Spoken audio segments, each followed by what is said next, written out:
ಮನೆಯ ಮುಸುಕನು ಸರಿಸಿ ಕಂಗಳ ತೆರೆಸಿದೆ ಶುಭೋದಯ. ಮೂಡಲ ಮನೆಯ ಮುಸುಕನು ಸರಿಸಿ ಕಂಗಳ ತೆರೆಸಿದೆ ಶುಭೋದಯ. ಮನಸ್ಸಿನ ಮಾಗನು ಮೆಲ್ಲನೆ ಅರಳಿಸಿ ಚಂದನ ವನದಲ್ಲಿ ಗಂಧವತಿಯುತ ಹೊಮ್ಮಿಸಿ ಚಿಮ್ಮುವ ಶುಭೋದಯ. ಶುಭೋದಯ ಕರ್ನಾಟಕ, ಶುಭೋದಯ ಕರ್ನಾಟಕ, ಶುಭೋದಯ ಕರ್ನಾಟಕ, ಶುಭೋದಯ ಕರ್ನಾಟಕ.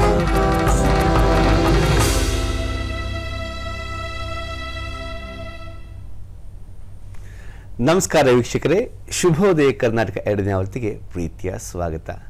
ರಾಜ್ಯಶಾಸ್ತ್ರ, ಅರ್ಥಶಾಸ್ತ್ರ ಮತ್ತು ಕನ್ನಡ ಈ 3 ವಿಷಯಗಳಲ್ಲಿ MA ಪದವಿಯನ್ನು ಪಡೆದು ನಂತರ ಸುಮಾರು 36 ವರ್ಷಗಳ ಕಾಲ ಸುದೀರ್ಘ ಸೇವೆ ಅಂದರೆ ಉಪನ್ಯಾಸಕ ವೃತ್ತಿಯಲ್ಲಿ ಸುದೀರ್ಘ ಸೇವೆಯನ್ನು ಮಾಡಿ ಸಾಹಿತ್ಯದಲ್ಲಿ ಕೂಡ ತೊಡಗಿಸ್ಕೊಂಡಿದ್ದಾರೆ. ಸುಮಾರು 20ಕ್ಕೂ ಹೆಚ್ಚು ಸ್ವರಚಿತ ಕೃತಿಗಳು ಹಾಗೂ ಅನೇಕ ಸಂಪಾದಿತ ಗ್ರಂಥಗಳಲ್ಲಿ ರಚಿಸಿದಂಥ ಇವರು ಬಹುಮುಖ ಪ್ರತಿಭೆ, ಜಾನಪದ ವಿದ್ವಾಂಸರು ಮತ್ತು ರಂಗಭೂಮಿ ಕಲಾವಿದರು. ಹೀಗೆ ವಿವಿಧ ಸೇವೆಗಳಲ್ಲಿ ತೊಡಗಿಕೊಂಡಿದ್ದರು. 17ಕ್ಕೂ ಹೆಚ್ಚು ಸಂಸ್ಥೆಗಳಲ್ಲಿ ಜವಾಬ್ದಾರಿಯನ್ನು ತಗೊಂಡು ಕೆಲಸಗಳನ್ನು ಮಾಡಿದ್ದಾರೆ. ಬನ್ನಿ ಕಾರ್ಯಕ್ರಮಕ್ಕೆ ಸ್ವಾಗತಿಸೋಣ. ಸಾಹಿತಿಗಳು, ನಿವೃತ್ತ ಪ್ರಾಚಾರ್ಯರು, ಜಾನಪದ ವಿದ್ವಾಂಸರು ಹಾಗೂ ರಂಗಭೂಮಿ ಕಲಾವಿದರು ಆದಂತಹ ಶ್ರೀ ಫಕೀರಪ್ಪ ವಜ್ರಬಂಡಿಯವರನ್ನ. ಸರ್ ನಮಸ್ಕಾರ, ಕಾರ್ಯಕ್ರಮಕ್ಕೆ ಪ್ರೀತಿಯ ಸ್ವಾಗತ. ನಮಸ್ಕಾರ ಸರ್. ಸರ್, ಇವತ್ತಿನ ತಮ್ಮ ಜೊತೆ ಮಾತುಕತೆ ಆರಂಭಿಸೋದಕ್ಕಿಂತ ಮುಂಚೆ ಒಂದೊಳ್ಳೆ ಮಾತನ್ನು ನೋಡುವಂತಹ ಸಮಯ. ವೀಕ್ಷಕರೇ, ಇವತ್ತಿನ ಕಾರ್ಯಕ್ರಮದಲ್ಲಿ ಒಂದೊಳ್ಳೆ ಮಾತು.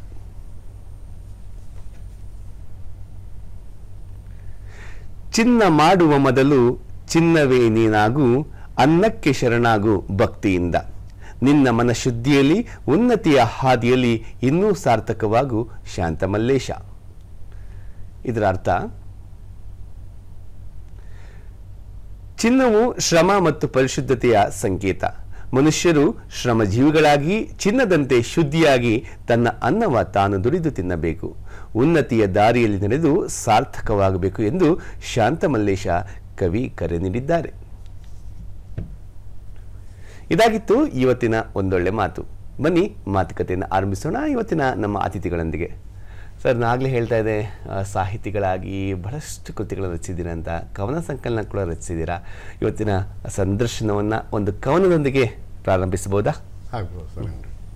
ಶ್ರೀ ವಿಷದ ವರುಣಿ ಮಧುರ ಆರಾವ ಉಚಿತೆ ಚತುರ ರುಚಿರ ಪದರಚನೆ ಚಿರಂದೇವಿ ಸರಸ್ವತಿ ಅಂಶೀ ಭಾವದಿ ನೆಲಗಳಿಗೆ ಕೂರ್ತು ಮನ್ಮಾನಸದೋಳು.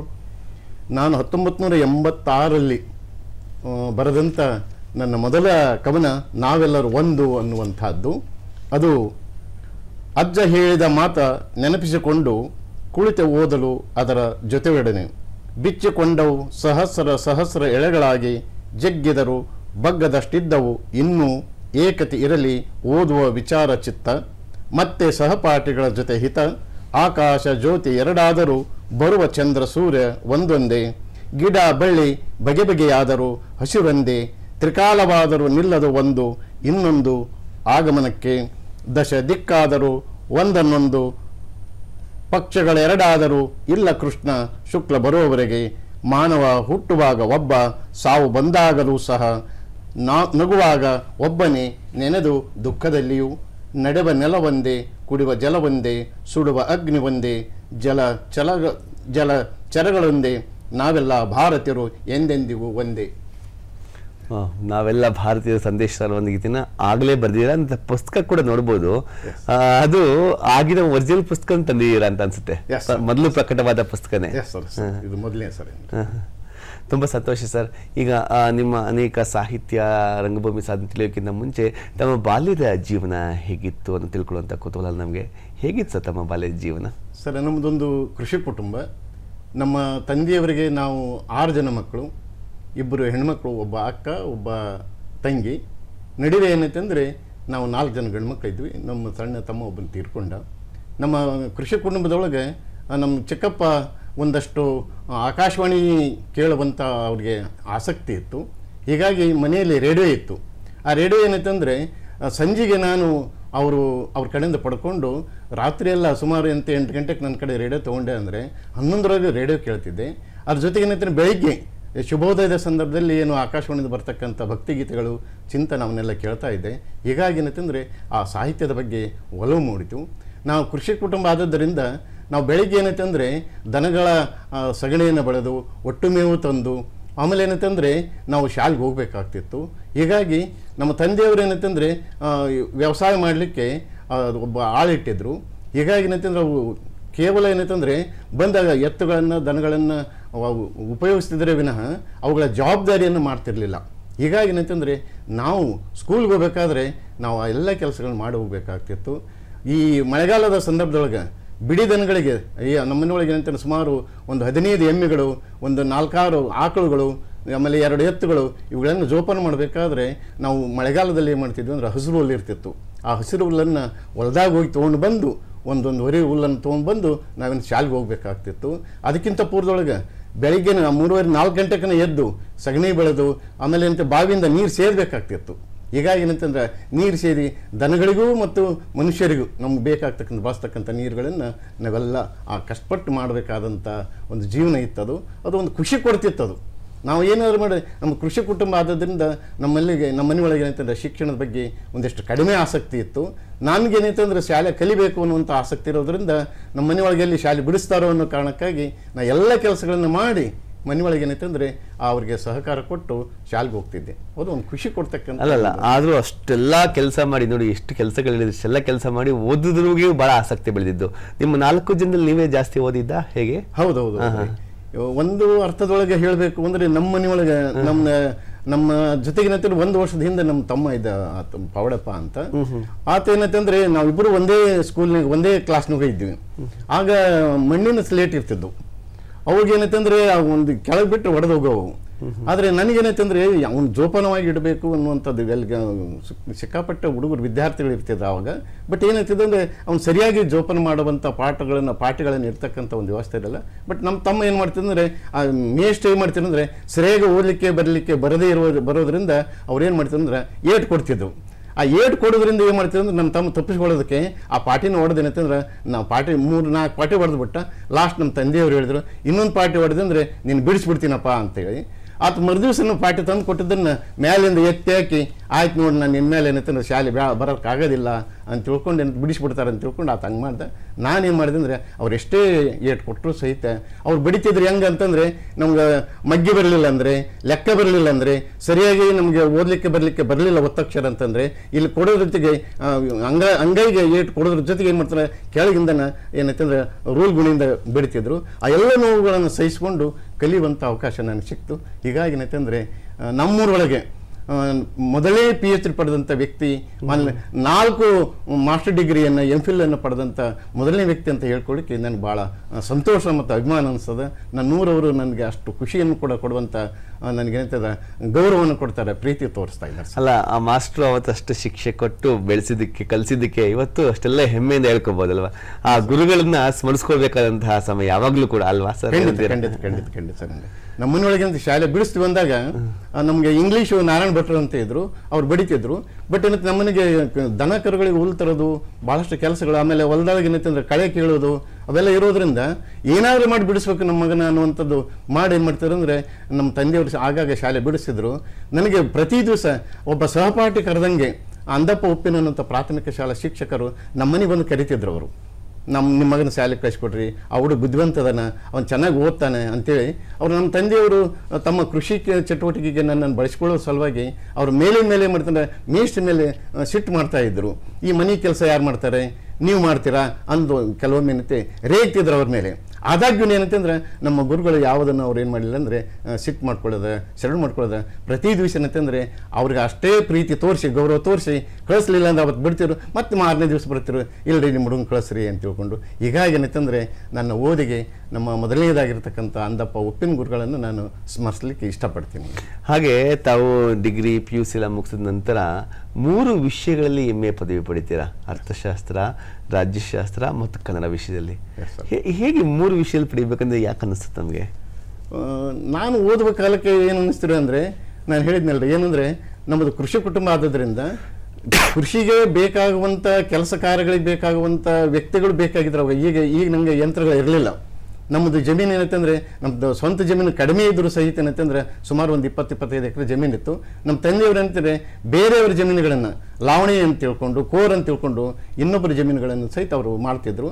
ಹೀಗಾಗಿ ಏನಂತಂದರೆ ಆ ಕೆಲಸಕ್ಕೆ ಬೇಕಾಗುತ್ತೆ ಅನ್ನೋ ಕಾರಣಕ್ಕಾಗಿ ಅವ್ರು ಬಿಡಿಸ್ತಾ ಇದ್ದಾರಲ್ರಿ, ಅದನ್ನು ಬಿಡಿಸ್ಲಾರ್ದಂಗೆ ನಾನು ನೋಡ್ಕೊಳ್ಬೇಕು ಅನ್ನೋದು. ಈ ಕಾರಣಕ್ಕಾಗಿ ಏನಂತಂದರೆ ನಾನು ಓದುವಾಗ ನಮ್ಮನಿಗೆ ಹೆಚ್ಚಿಗೆ ಏನಾದರೂ ನನಗೆ ಬೇಕು ಅಂತ ಕೇಳಿದ್ರೆ, ಪುಸ್ತಕ ಬೇಕು, ಆಮೇಲೆ ನೋಟ್ಬುಕ್ ಬೇಕು, ಹಿಂಗೇನೋ ಖರ್ಚು ಕೇಳಿದ್ರೆ ಬಿಡಿಸ್ತಾರೆ ಅನ್ನೋ ಕಾರಣಕ್ಕಾಗಿ ನಾನೇನಂತಂದರೆ ಅದಕ್ಕೆ ಒಲವು ತೋರಿಸಲಿಲ್ಲ. ಅವ್ರ ಕಡೆಯಿಂದ ಖರ್ಚಿಗೆ ಸಲುವಾಗಿ ನಾನು ಅಂತ ಅವ್ರನ್ನ ಕೇಳ್ತಿರ್ಲಿಲ್ಲ ಅಂತ. ಹೀಗಾಗಿ ನನಗೇನು ಅನಿಸ್ತಿತ್ತು ಅಂದರೆ, ಒಮ್ಮೊಮ್ಮೆ ವಿದ್ಯಾರ್ಥಿ ಜೀವನ ಏನು ಇಂಗ್ಲೀಷ್ನಾಗ ಹೇಳ್ತಾರೆ, student life is golden life ಅಂತ ಹೇಳ್ತಾರೆ ಅಂತ. ನನಗೆ ಆಗೇನು ಅನಿಸ್ತಿತ್ತು ಅಂದರೆ, ಸ್ಟೂಡೆಂಟ್ ಲೈಫ್ ಇಸ್ ಕುಂಚುಕೊರ ಲೈಫ್ ಅಂತೇಳಿ ಅನಿಸ್ತಿತ್ತು ಅಂತ. ಯಾಕಂತಂದರೆ ಕಷ್ಟ ಇಷ್ಟ ಐತಲ್ಲಪ್ಪ ವಿದ್ಯಾರ್ಥಿ ಜೀವನದೊಳಗೆ, ನಮ್ಗೆ ಸಪೋರ್ಟ್ ಮಾಡೋಂಗಿಲ್ಲಲ್ಲ ಅಂತ ತಿಳ್ಕೊಂಡು ನನಗೆ ಆಮೇಲೆ ಏನು ಅನಿಸ್ತಂದರೆ, ಮದುವೆ ಮಾಡ್ಕೊಂಡ ಮೇಲೆ ನಾನು ಮತ್ತೇನು ಮಾಡಿದ್ದೆ ಅಂದರೆ, ನಾನು ಮದುವೆಗಿಂತ ಮೊದಲೇ ಮಾಡಿದ್ದೆ ಅಂದರೆ BA ಆಗಿದ್ದೆ, MEd ಮಾಡ್ಕೊಂಡಿದ್ದೆ. ಬಟ್ ಏನಂತಂದರೆ ನಾನು ಮದುವೆ ಮಾಡ್ಕೊಂಡ ಮೇಲೆ ಓದುವುದನ್ನು ನಾನು ಕಲ್ತ್ಕೊಂಡೆ. 4 ಮಕ್ಕಳಾದಮೇಲೆ ನಾನು 4 MA ಪದವಿಗಳನ್ನು ಪಡೆಯುವಂಥ ಅವಕಾಶ ಆಯಿತು. ಯಾಕಂದರೆ ಓದುವುದರಿಂದ ಮನಸ್ಸು ಶಾಂತವಾಗಿರ್ತದೆ, ಸುಖಿಯಾಗಿರ್ತದೆ, ನೆಮ್ಮದಿಯಿಂದ ಇರ್ತದೆ, ಮತ್ತು ನನಗೆ ಬೇರೆ ಹವ್ಯಾಸಗಳು ಇರಲಿಲ್ಲ. ಹೀಗಾಗಿ ಏನಂತಂದರೆ ನಾನು ಸ್ಕೂಲ್ಗೆ ಹೋಗಬೇಕು ಮತ್ತು ಉಳಿದ ಸಮಯವನ್ನು ನಾನು ಸದ್ಬಳಕೆ ಮಾಡಿಕೊಳ್ಬೇಕು ಅನ್ನೋ ಕಾರಣಕ್ಕಾಗಿ ನಿರಂತರವಾಗಿ ನಾನು ಅಧ್ಯಯನದಲ್ಲಿ ತೊಡಗಿರೋದ್ರಿಂದ ನನಗೆ 4 MA ಪಡಲಿಕ್ಕೆ ಮತ್ತು MPhil ಮಾಡಲಿಕ್ಕೆ ನನಗೆ ಕಾರಣ ಆಯಿತು ಅಂತ ನಾನು ಹೇಳ್ಬೋದು. PhD ಮಾಡುವಾಗ ಅರ್ಥಶಾಸ್ತ್ರದಲ್ಲಿ ಕನ್ನಡ ಪಠ್ಯ ಸಾಮಗ್ರಿಗಳನ್ನು ವಿಷಯನ ಆಯ್ಕೆ ಮಾಡ್ಕೋತೀರಾ? ಈ ವಿಷಯ ಯಾಕೆ ಆಯ್ಕೆ ಮಾಡ್ಕೊಂಡಿದ್ದ? ಅಂದರೆ ಕಡಿಮೆ ಇತ್ತು ಅರ್ಥಶಾಸ್ತ್ರ, ಕನ್ನಡ ಪಠ್ಯ ಸಾಮಗ್ರಿಗಳ ಅರ್ಥಶಾಸ್ತ್ರಕ್ಕೆ? ನನಗೆ ಮೊದಲಿನಿಂದನೂ ಕನ್ನಡದ ಸಾಹಿತ್ಯದ ಬಗ್ಗೆ ಒಲವು. ಹಾಗಾಗಿ ನಾನು ಕನ್ನಡ ಮತ್ತು MA ಮಾಡಿಕೊಂಡೆ. ನನಗೆ ಪ್ರೌಢಶಾಲೆಯಿಂದ ಪದವಿ ಪೂರ್ವ ಕಾಲೇಜಿಗೆ ಪ್ರಮೋಷನ್ ಆದಂಥ ಸಂದರ್ಭದೊಳಗೆ ನನಗೆ 2 ಸಬ್ಜೆಕ್ಟಿಗೆ ಬಂತದು. ಒಂದು ಪೊಲಿಟಿಕಲ್ ಸೈನ್ಸ್ಗೆ, ಇನ್ನೊಂದು ಏನೈತೆ ಅಂದರೆ ಎಕನಾಮಿಕ್ಸ್ಗೆ ಅಂತ. ನಾನು ಎಕನಾಮಿಕ್ಸನ್ನು ಆಯ್ಕೆ ಮಾಡಿಕೊಂಡೆ, ಅರ್ಥಶಾಸ್ತ್ರವನ್ನು ಆಯ್ಕೆ ಮಾಡಿಕೊಂಡೆ ಅಂತ. ಆಮೇಲೆ ಏನೈತೆ ಅಂದರೆ PhD ಮಾಡಲಿಕ್ಕೆ ನಾನು ಹಂಪಿ ಯೂನಿವರ್ಸಿಟಿಗೆ ಬಂದಾಗ ವಿಠಲರಾವ್ ಗಾಯಕ್ವಾಡ್ ಸರ್ ಅವರ ಮಾರ್ಗದರ್ಶನದೊಳಗೆ ನಾನು MPhil ಮಾಡಿದೆ. ಅಲ್ಲಿ ಏನೈತೆ ಅಂದ್ರೆ ಮೋಹನ್ ಕುಂಟಾರ್ ಅವರಿದ್ದರು. ಆಮೇಲೆ ಏನಂತಂದರೆ ನಮ್ಮ ಬೀಸ್ನಳ್ಳಿ ಕರಿಗೌಡ ಬೀಸ್ನಳ್ಳಿ ಸರ್ ಇದ್ದರು, M ಉಷಾ ಅನ್ನೋರಿದ್ದರು, ತಾರಕೇಶ್ವರ ಅಂತಿದ್ದರು. ಆಮೇಲೆ ಏನಂತಂದರೆ ನಮ್ಮ KC ಶಿವಾರೆಡ್ಡಿ ಸರ್ ಇದ್ದರು. ಇವರೆಲ್ಲರೂ ಏನು ಗೈಡ್ಲೈನ್ಸ್ ಮಾಡಿದ್ರು ನನಗಂದರೆ, ನಾನು MA ಕನ್ನಡ ಮಾಡಿದ್ದೀನಲ್ಲ, ಅದರಲ್ಲೇ ನಾನು PhD ಮಾಡಬೇಕು ಅಂತ ಹೋದಂಥ ಸಂದರ್ಭದೊಳಗೆ ವಿಠಲರಾವ್ ಗಾಯಕ್ವಾಡ್ ಸರ್ ಅವರು ಒಂದು ಮಾತನ್ನು ಹೇಳಿದ್ರು. ಅವರು ಏನು ಹೇಳಿದ್ರು ಸರ್ ಅಂದರೆ, ನೀವು ಕನ್ನಡದಲ್ಲೇ PhD ಮಾಡೋದಾದರೆ ನಾನು ಗೈಡ್ ಮಾಡಲ್ಲ, ನೀವು ಯಾರ ಕಡೆಗಾದ್ರೂ ಹೋಗ್ಬೋದು. ಯಾಕೆಂದರೆ ನೀವು ಪಾಠ ಮಾಡ್ತಕ್ಕಂಥದ್ದು ಉಪನ್ಯಾಸಕರಾಗಿರುವಂಥದ್ದು ಅರ್ಥಶಾಸ್ತ್ರದೊಳಗೆ. ನೀವು ಕನ್ನಡ ಮಾಡಿದ್ರೆ ಮುಂದಿನ ಪ್ರಮೋಷನ್ಗೆ ಬೇರೆ ಬೇರೆ ಕಾರಣಗಳಿಗಾಗಿ ನಾಳೆ ತೊಂದರೆ ಆಗ್ತದೆ. ಯಾರಾದ್ರೂ ನಿಮ್ಮ ಪ್ರಶ್ನೆ ಕೇಳಿದ್ರಂದ್ರೆ PhDಗೆ ನಿಮ್ಮ ಕನ್ನಡದಲ್ಲಿ ಗೈಡ್ ಮಾಡಿದ್ರೆ ಯಾರು ಅಂತಂದ್ರೆ ನನ್ನ ಹೆಸರು ಬರ್ತದೆ, ನಾನು ಅದಕ್ಕೆ ಒಪ್ಪಲ್ಲ ಅಂತ ತಿಳ್ಕೊಂಡು ಅವ್ರು ಏನೈತಂದ್ರೆ ನನಗೆ ತಾಕೀತು ಮಾಡಿದ್ರಿಂದ ನಾನೇನು ಮಾಡಿದೆ ಅಂದರೆ, ಕನ್ನಡದಲ್ಲಿ ಭಾಳಷ್ಟು ಕೆಲಸಗಳಾಗಿರಲಿಲ್ಲ ಅರ್ಥಶಾಸ್ತ್ರ ಕುರಿತು ಅನ್ನೋ ಕಾರಣಕ್ಕಾಗಿ ನಾನು ವಿಷಯವನ್ನು ಆಯ್ಕೆ ಮಾಡಿಕೊಂಡೆ. MPhilದಲ್ಲಿ ಸಹಿತ ಏನಂತಂದರೆ ಅನುವಾದಗಳು ಮತ್ತು ಸಮಸ್ಯೆಗಳು ಅನ್ನುವ ವಿಷಯವನ್ನು ಇಟ್ಟುಕೊಂಡು ನಾನು ಪ್ರಬಂಧವನ್ನು ಮಂಡನೆ ಮಾಡಿ MPhil ಪಡ್ಕೊಂಡಿದ್ದೆ. ಹೀಗಾಗಿ ಕನ್ನಡದಲ್ಲಿ ಅರ್ಥಶಾಸ್ತ್ರ ಪಠ್ಯ ಸಾಮಗ್ರಿಗಳು ಅನ್ನುವಂಥ ವಿಷಯವನ್ನು ಕುರಿತು ನಾವೇನು ಮತ್ತಂದರೆ ಆಯ್ಕೆ ಮಾಡಿಕೊಂಡು PhD ಮಾಡಬೇಕಾಯ್ತು ಸರ್. ಈಗ ಏನಾದರೂ ಆಗಿನ ಕಾಲಕ್ಕೂ ಈಗಿನ ಕಾಲಕ್ಕೂ ಏನು ಸುಧಾರಣೆ ಕಂಡಿದೆಯಾ? ಪಠ್ಯ ಸಾಮಗ್ರಿಗಳು ಯಥೇಚ್ಛವಾಗಿ ಸಿಗ್ತಾ ಇದೆಯಾ ಅರ್ಥಶಾಸ್ತ್ರಕ್ಕೆ? ಆಗಿನ ಕಾಲಕ್ಕೂ ಈಗಿನ ಕಾಲಕ್ಕೂ ಈಗ ಸಿಗ್ತಾ ಇದೆ ಸರ್. ನಾನು ಡಿಗ್ರಿ ಮಾಡುವಾಗ MA ಮಾಡುವಾಗ ಕನ್ನಡದಲ್ಲಿ ಪಠ್ಯ ಸಾಮಗ್ರಿಗಳು ಇರಲಿಲ್ಲ, ತುಂಬಾ ಕಡಿಮೆ ಇದ್ದು. ಹೀಗಾಗಿ ನಾವು ಬೇರೆ ಬೇರೆ ಭಾಗಕ್ಕೆ ಹೋದ ಸಹಿತ ಸಿಗಲಿಲ್ಲ ಅಂತ. ನಾನು SSLC ಆದಮೇಲೆ JODC ಮಾಡಿದೆ. PUC ನಾನು ನೇರವಾಗಿ ಮಾಡಲಿಲ್ಲ. PUC ಇಕ್ವಲೆಂಟ್ ಆರ್ಟಿಕಲ್ಚರ್ ಡಿಪ್ಲೊಮಾ ಏನು JODC ಕೋರ್ಸ್ ಮಾಡಿದ್ದೆ. ಆವಾಗ ಇಂಗ್ಲೀಷ್ ಮೀಡಿಯಂ ಇತ್ತು ಅದು ಕಂಪ್ಲೀಟ್ ಆಗಿ. ಸೊ ಹೀಗಾಗಿ ಏನಂತಂದ್ರೆ ನಾನು JODC ಮಾಡುವಾಗ ಏನಾಯ್ತು ಅಂದ್ರೆ, ಗೋಪಾಲ್ ನಾಯಕ್ ಅನ್ನುವಂಥ ಉಪನ್ಯಾಸಕರಿದ್ರು. ಅವರು ನಮ್ಮ ಕಕ್ಕೆಹಳ್ಳಿಯವರು, ಕುಕ್ನೂರು ಬಾಜು. ಅವ್ರು ಏನು ಹೇಳಿದ್ರು ಅಂದರೆ, ನೀವು ಇಂಗ್ಲೀಷ್ನಲ್ಲೇ ಅಧ್ಯಯನ ಮಾಡಬೇಕು ಅಂದರೆ ನಿನ್ಗೆ ಹೆಚ್ಚು ಜ್ಞಾನ ಬರ್ತದ ಅಂತ ತಿಳ್ಕೊಂಡು ಹೇಳಿದರು. ಹೀಗಾಗಿ ನಾನು ಆವಾಗಲೂ ಸಹಿತ ಏನಾಯ್ತಂದರೆ ಇಂಗ್ಲೀಷನ್ನು ಆಯ್ಕೆ ಮಾಡ್ಕೊಂಡಿದ್ರಿಂದ ಇಂಗ್ಲೀಷನ್ನು ಕನ್ನಡಕ್ಕೆ ಅನುವಾದ ಮಾಡಿಕೊಂಡು ನಾನು ಅಧ್ಯಯನ ಮಾಡುವಂಥ ಅವಕಾಶ ಆಗಿತ್ತು ಸರ್. ಅದು ನೋಡಿ, ನೀವು ಬಾಲ್ಯದಲ್ಲಿ ಓದಲಿಕ್ಕೆ ಬಹಳ ಕಷ್ಟ ಇತ್ತು, ಅಂದರೆ ಮನೆಯಲ್ಲಿ ಬಿಡ್ತಾ ಇರಲಿಲ್ಲ, ಕಷ್ಟ ಬಿದ್ದು ಓದ್ತೀರಾ. ಅದಾದಮೇಲೆ ನೌಕರಿ ಸಿಗುತ್ತೆ. ತಮಗೆ ಮೊದಲ ಉದ್ಯೋಗ ಸಿಕ್ಕಿದ್ದು, ಆರಂಭ ಮಾಡಿದ್ದು ಎಲ್ಲಿ, ಯಾವಾಗ? ಅದಾದ್ಮೇಲೆ ನಿಮ್ಮ ಮನೆಯವರ ಫೀಲಿಂಗ್ ಹೇಗೆ ತಿಳ್ಕೊಬೇಕು ನನಗೆ, ಅದು ಕುತೂಹಲ ಇದೆ. ಯಾಕಂದ್ರೆ ಮಗ ಓದ್ಬೇಡ ಕೆಲಸ ಮಾಡಲಿ ಅಂತ ಇತ್ತು, ಆದರೆ ನೀವು ಒಂದು ನೌಕರಿ ಗಿಟ್ಟಿಸ್ಬಿಡ್ತೀರಾ. ಎಲ್ಲಿ ಗಿಟ್ಟಿಸಿದ್ದು ಫಸ್ಟು, ಮತ್ತು ನಿಮ್ಮ ಮನೆಯವರ ಫೀಲಿಂಗ್ ಹೇಗಿತ್ತು? ಎಸ್ ಸರ್, ಈ ನಮ್ಮ ತಂದೆಯವರು ನನಗೆ ಓದಲಿಕ್ಕೆ ಸ್ವಲ್ಪ ಏನಂತಂದ್ರೆ ಮನಸ್ಸು ಮಾಡದೇ ಇದ್ದರೆ ನಮ್ಮ ತಾಯಿಯವ್ರ ಸಪೋರ್ಟು ಸಾಕಷ್ಟಿತ್ತು. ನಮ್ಮ ತಾಯಿಯವ್ರು ಏನಂತಂದರೆ ನೀನು ಓದ್ಬೇಕಪ್ಪ, ನೀನು ಬುದ್ಧಿವಂತ ಅದನ್ನಂತ ಸರ್ ಹೇಳ್ತಾರೆ ಅಂದಮೇಲೆ ನೀನು ಓದಬೇಕು, ನಿಮ್ಮಪ್ಪ ಬೇಡ ಅಂತಾನಲ್ಲ, ನೀನು ಓದಿ ತೋರಿಸ್ಬೇಕು, ಮುಂದೆ ಬರಬೇಕು ಅಂತ ತಿಳ್ಕೊಂಡು ನಮ್ಮ ತಾಯಿಯವರು ಏನಂತಂದ್ರೆ ನಾನು ಭಾಳಷ್ಟು ಸಪೋರ್ಟ್ ಮಾಡಿ ಸರ್. ಹೀಗಾಗಿ ಏನಂತಂದರೆ ನಮ್ಮ ತಾಯಿಯವರು ಏನು ಸಪೋರ್ಟ್ ಮಾಡಿದರು, ನನ್ನ ಶ್ರೀಮತಿಯು ಸಹಿತ ಏನಂತಂದರೆ ಭಾಳಷ್ಟು ಇಡೀ ಕುಟುಂಬದ ಜವಾಬ್ದಾರಿಯನ್ನು ನನ್ನ ಶ್ರೀಮತಿಯವರೇ ನೋಡಿಕೊಂಡ್ರು. ನಾನು ಮನೆ ಕಡೆಗೆ ಏನೂ ನೋಡಲಿಲ್ಲ, ಈಗಲೂ ಅಷ್ಟೇ. ನನಗೆ ಅವರು ತರಕಾರಿ ತರೋದಿರ್ಬೋದು, ಬಟ್ಟೆ ತರಬೋದಿರ್ಬೋದು, ಕಿರಾಣಿ ತರೋದಿರ್ಬೋದು, ಮನೆಗೆ ಬಂದು ಹೋಗ್ತಕ್ಕಂಥ ಅತಿಥಿಗಳಿರ್ಬೋದು, ಮಕ್ಕಳ ಜವಾಬ್ದಾರಿಯನ್ನು ಉಣಿಸೋದು, ತಿನ್ನಿಸೋದು, ಅವರಿಗೆ ವಿದ್ಯಾಭ್ಯಾಸ ಮಾಡಿಸೋದು ಎಲ್ಲವನ್ನು ನಮ್ಮ ಶ್ರೀಮತಿನೇ ಮಾಡಿದ್ದರಿಂದ ನಾನು ಇಷ್ಟೊಂದು ನಾನು ಕೆಲಸ ಮಾಡಲಿಕ್ಕೆ ನನಗೆ ಅನುಕೂಲ ಆಯ್ತು ಅಂತ ಹೇಳಿಕ್ಕೆ ನಾನು ಭಾಳ ಅಭಿಮಾನ ಮತ್ತು ಸಂತೋಷ ಅನಿಸ್ತದೆ. ಅವ್ರ ಎದುರಿಗೆ ಏನಂತಂದರೆ ಇದನ್ನು ಹೇಳಲ್ಲ, ಆದೇನಂತಂದ್ರೆ ಅವರು ಅರ್ಥ ಮಾಡ್ಕೊಂಡಾರೆ ನನ್ನ ಗಂಡನ ಸ್ವಭಾವ ಹಿಂಗಿದೆ ಅಂತ ತಿಳ್ಕೊಂಡು. ನಾನು MA ಮಾಡುವಾಗಲೂ ಸಹಿತ ಅವ್ರು ಓದ್ರಿ ನೀವು ಅಂತಿದ್ರೆ ವಿನಃ ಇದು ಕೆಲಸ ಇಲ್ಲ ನೋಡ್ರಿ, ಅದನ್ನ ತರಬೇಕು ಇದನ್ನು ತರಬೇಕಂತ ನನಗೆಂದೂ ಹೇಳೇ ಇಲ್ಲ ಅವರು. ಸೊ ಹೀಗಾಗಿ ಏನಂತಂದರೆ ನನ್ನ ಶ್ರೀಮತಿ ನನಗಿಂತಲೂ ನಮ್ಮ ತಾಯಿಗಿಂತಲೂ ಹೆಚ್ಚು ಏನಂತಂದ್ರೆ ನನ್ನ ಒಂದು ಬೆಳವಣಿಗೆಗೆ ಮೂಲ ಕಾರಣ ಆಗ್ಯಾರ. ಜೊತೆ ನನ್ನ ಮಕ್ಕಳು ಸಹಿತ ತಾವು ಓದುವಂಥ ಸಂದರ್ಭದೊಳಗೆ ನನಗಿಂತ ಬೇಕು ಅಪ್ಪಾಜಿ, ನನಗಿದು ಕೊಡಿಸು, ನನಗಿಲ್ವಾ ಅಲ್ಲಿ ಬಾ ಅಂತ ಅವ್ರು ಎಲ್ಲೂ ಅನ್ನಲಿಲ್ಲ. ನಾನು ಅಡ್ಮಿಷನ್ ಮಾಡಿಸಿರ್ತಕ್ಕಂಥ ಸರ್ಕಾರಿ ಪ್ರಾಥಮಿಕ ಮತ್ತು ಪ್ರೌಢಶಾಲೆಯಲ್ಲೇ ನನ್ನ ಮಕ್ಕಳು ಓದಿದ್ದಾರೆ ವಿನಃ ಅವ್ರು ಯಾವುದೇ ಪ್ರೈವೇಟ್ ಸ್ಕೂಲಿಗೆ ಹೋಗಲಿಲ್ಲ. ಸ್ವಂತ ಏನೈತಂದ್ರೆ ತಿಳುವಳಿಕೆಯಿಂದ ಮನೆಯಲ್ಲೇ ನನ್ನ ಶ್ರೀಮತಿಯವರ ಮಾರ್ಗದರ್ಶನದೊಳಗೆ ನನ್ನ 4 ಮಕ್ಕಳು ಏನಂತಾರೆ ಚೆನ್ನಾಗಿ ಓದಿದ್ದಾರೆ ಸರ್. ಹೌದಾ? ನೋಡಿ, ಒಂದು ಚಿತ್ರ ಬರ್ತಾ ಇದೆ ಎದುರುಗಡೆ ಸ್ಕ್ರೀನಲ್ಲಿ, ಇದು ಯಾವುದೊಂದು ನೆನಪಿಸ್ಕೋಬೋದಾ? ಎಸ್ ಸರ್, ನಮ್ಮ ಶ್ರೀಮತಿಯವರು ನನ್ನ 4 ಮಂದಿ ಮಕ್ಕಳು ಸರ್. ಏನ್ರಿ ನನ್ನ ಹೊಸದಾಗಿರ್ತಕ್ಕಂಥ ನಾನು ಏನಿದೆ ಮನೆ ಇದೆ ಅಲ್ಲ ಸರ್, ಅಲ್ಲಿ ಆ ಸಂದರ್ಭದೊಳಗೆ ಈ ಮಕ್ಕಳ ಜೊತೆಗೆ ನಾವೆಲ್ಲ ಕುಂತು ತೆಗೆಸ್ಕೊಂಡಿವಿ ಸರ್. ಇದು ನಾನು ಏನಂತಂದ್ರೆ ಕನಗಿರಿಯಲ್ಲಿ ಇದ್ದೀನಿ ಸರ್, ಆ ಸಂದರ್ಭದಲ್ಲಿ ತೆಗೆಸ್ಕೊಂಡಿರ್ತಕ್ಕಂಥ ಒಂದು ಫೋಟೋ ಸರ್.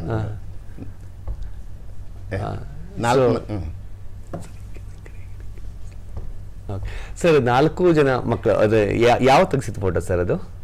ಸರ್ ಇದು ಕನಗಿರಿಯಲ್ಲಿ ಇರ್ತಕ್ಕಂಥದ್ದು ನನಗೆ ಅನ್ಸ್ಬಿಟ್ಟು 1996 ಇರಬೇಕು ಅಂತ 1996 ಸಂದರ್ಭದೊಳಗೆ ಆ ಫೋಟೋವನ್ನು ತೆಗೆಸಿದ್ದು ಸರ್. ಅಂದ್ರೆ ಇನ್ನೊಂದು ಚಿತ್ರ ಬಂದಿಲ್ಲಿ, ಇದು ಯಾವಾಗ ಅಂತ ಹೇಳ್ಬೋದಾ? ಇದು ಸರ್ ಏನಂದ್ರೆ ನಮ್ಮ ಮಕ್ಕಳ ಜೊತೆಗೆ ತೆಗೆಸ್ಕೊಂಡಿರ್ತಕ್ಕಂಥ ಮತ್ತೊಂದು ಫೋಟೋ ಸರ್, ಕುಟುಂಬದ ಏನು ಇದೆ ಅದಲ್ಲ ಸರ್, ಆ ಸಂದರ್ಭದಲ್ಲಿ ತೆಗೆಸ್ಕೊಂಡಿರ್ತಕ್ಕಂಥದ್ದು.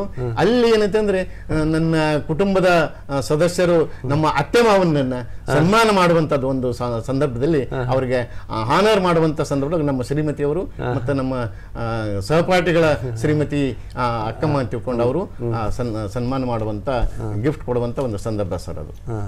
ಓಕೆ, ಈ ಫೋಟೋ ನೋಡ್ತಾ ಇದ್ದಾರೆ ಸರ್? ಎಸ್ ಸರ್, ಇದು ನಮ್ಮ ಮದುವೆ ಫೋಟೋ ಸರ್. ಅದು ನಮ್ಮ ಮದುವೆ ಒಳಗೆ ಏನಂತಂದ್ರೆ ನಮ್ಮ ಗುರುಗಳು, ನಾನು ವಿದ್ಯಾಗುರುಗಳೇನಿಲ್ಲ ಸರ್, ಅಂದಪ್ಪ ಉಪ್ಪಿನ ಅಂತೇಳಿ, ಆಮೇಲೆ ಅದ್ರ ಜೊತೆಗೆ ಏನಂತ ಅವ್ರ ಶ್ರೀಮತಿಯವರು ಸರ್. ಏನ್ರಿ ನನ್ನ ಅದ್ರ ಹಿಂದಿರ್ತಕ್ಕಂಥ ನಮ್ಮೆಲ್ಲ ಗೆಳೆಯರು ಏನಿದಾರಲ್ಲ ಅವರೆಲ್ಲ ಏನಂತಂದ್ರೆ ಅವ್ರ ಜೊತೆಗಿರ್ತಕ್ಕಂಥವ್ರು ಸರ್, ನನ್ನೆಲ್ಲ ಗೆಳೆಯರು ಸರ್. ಸೊ ಗೆಳೆಯರು, ಫ್ಯಾಮಿಲಿ ಎಲ್ಲರನ್ನು ಕೂಡ ಒಟ್ಟುಗೂಡಿಸ್ಕೊಂಡು ತಾವು ಹೋಗ್ತಾ ಇದ್ದೀರಾ? Yes sir, S. ಸೊ ನಾವು ಆಗ್ಲೇ ಮಾತನಾಡ್ತಾ ಇದ್ವಿ, ತಮ್ಮ ಮೊದಲ ಉದ್ಯೋಗ ಆರಂಭ ಆದಾಗ ಹೇಗೆ ನಿಮ್ಮ ಮನೆಯವರ, ನಿಮ್ಮ ತಂದೆ ತಾಯಿಗಳ ಫೀಲಿಂಗ್ ಹೇಗಿತ್ತೆ ಅಂತ ಹೇಳ್ಬಿಟ್ಟು. ಸೊ ಅದಕ್ಕಿಂತ ಮುಂಚೆ ಒಂದು ಸಣ್ಣ ವಿರಾಮವನ್ನು ಪಡ್ಕೊಂಬೋಣ ಸರ್. ವೀಕ್ಷಕರೇ, ಶುಭೋದಯ ಕರ್ನಾಟಕದಲ್ಲಿ ಇದೀಗ ಒಂದು ಸಣ್ಣ ವಿರಾಮ.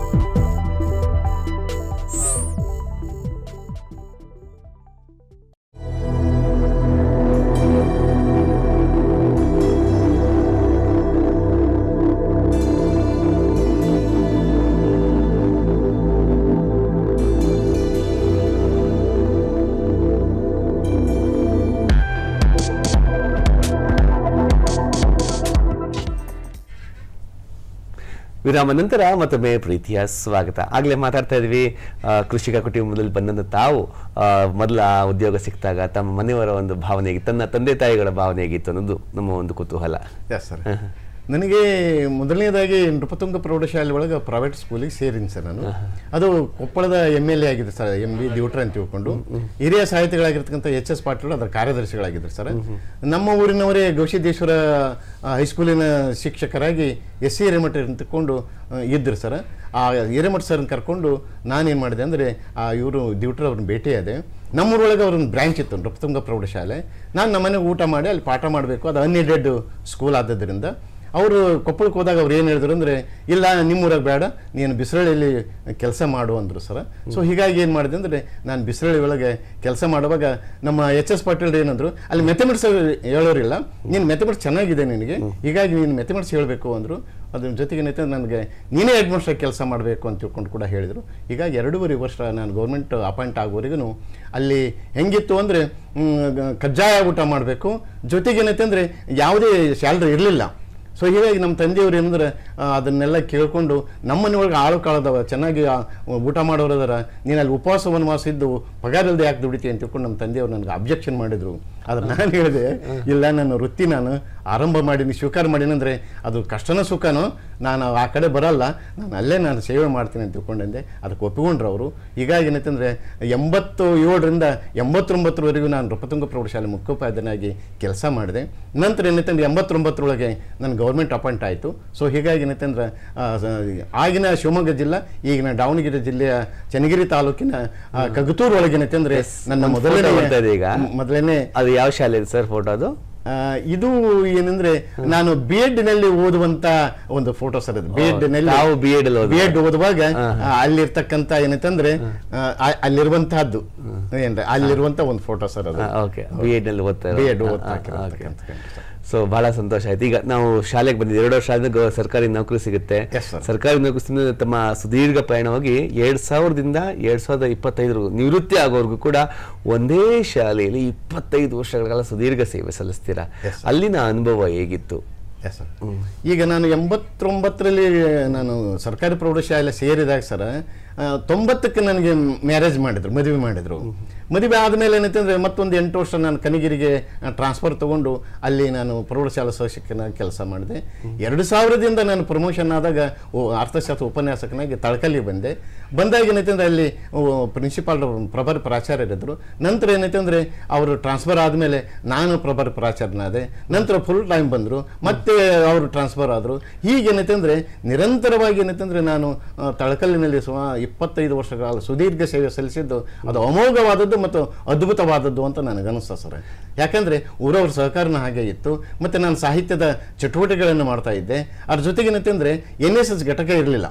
ಹೀಗಾಗಿ ಏನಂತಂದ್ರೆ ಆ NSS ಘಟಕವನ್ನು ಪ್ರಾರಂಭ ಮಾಡಿದ್ವಿ.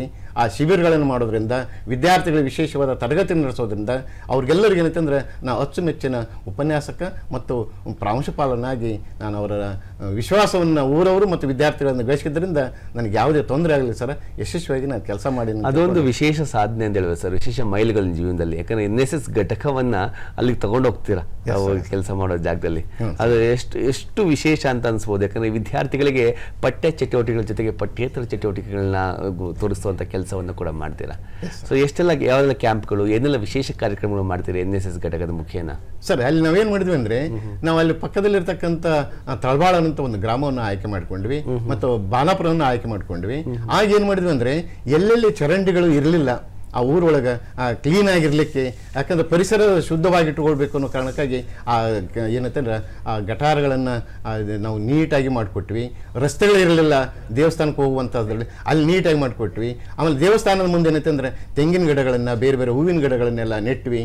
ಸೊ ಹೀಗಾಗಿ ಏನೈತೆ ಅಂದರೆ ಇದ್ರ ಜೊತೆಗೆ ಆ ಊರಲ್ಲಿರ್ತಕ್ಕಂಥ ಮತ್ತು ತಳಕಲ್ಲಿರ್ತಕ್ಕಂಥ ದೇವಾಲಯಗಳ ಏನು ಶಾಸನಗಳಿದ್ದು ಆ ಶಿಲಾಶಾಸನಗಳನ್ನು ನೀಟಾಗಿ ಅವನು ಕ್ಲೀನ್ ಮಾಡಿ ಓದಲಿಕ್ಕೆ ಬರುವಂತೆ ನಾವೆಲ್ಲ ಮಾಡಿ ಅವನೇನತ್ತೆ ಜನರನ್ನು ಅವ್ರ ತಿಳುವಳಿಕೆ ಕೊಟ್ವಿ. ಹೀಗಾಗಿ ಅದ್ಭುತವಾಗಿರ್ತಕ್ಕಂಥ ಪ್ರತಿಕ್ರಿಯೆ ಬಂತು ಸರ್. ಹೀಗಾಗಿ ಏನೈತೆ ಅಂದರೆ ಸೇವಾ ಮನೋಭಾವನೆ ವಿದ್ಯಾರ್ಥಿಗಳಲ್ಲಿ ಬಂತು.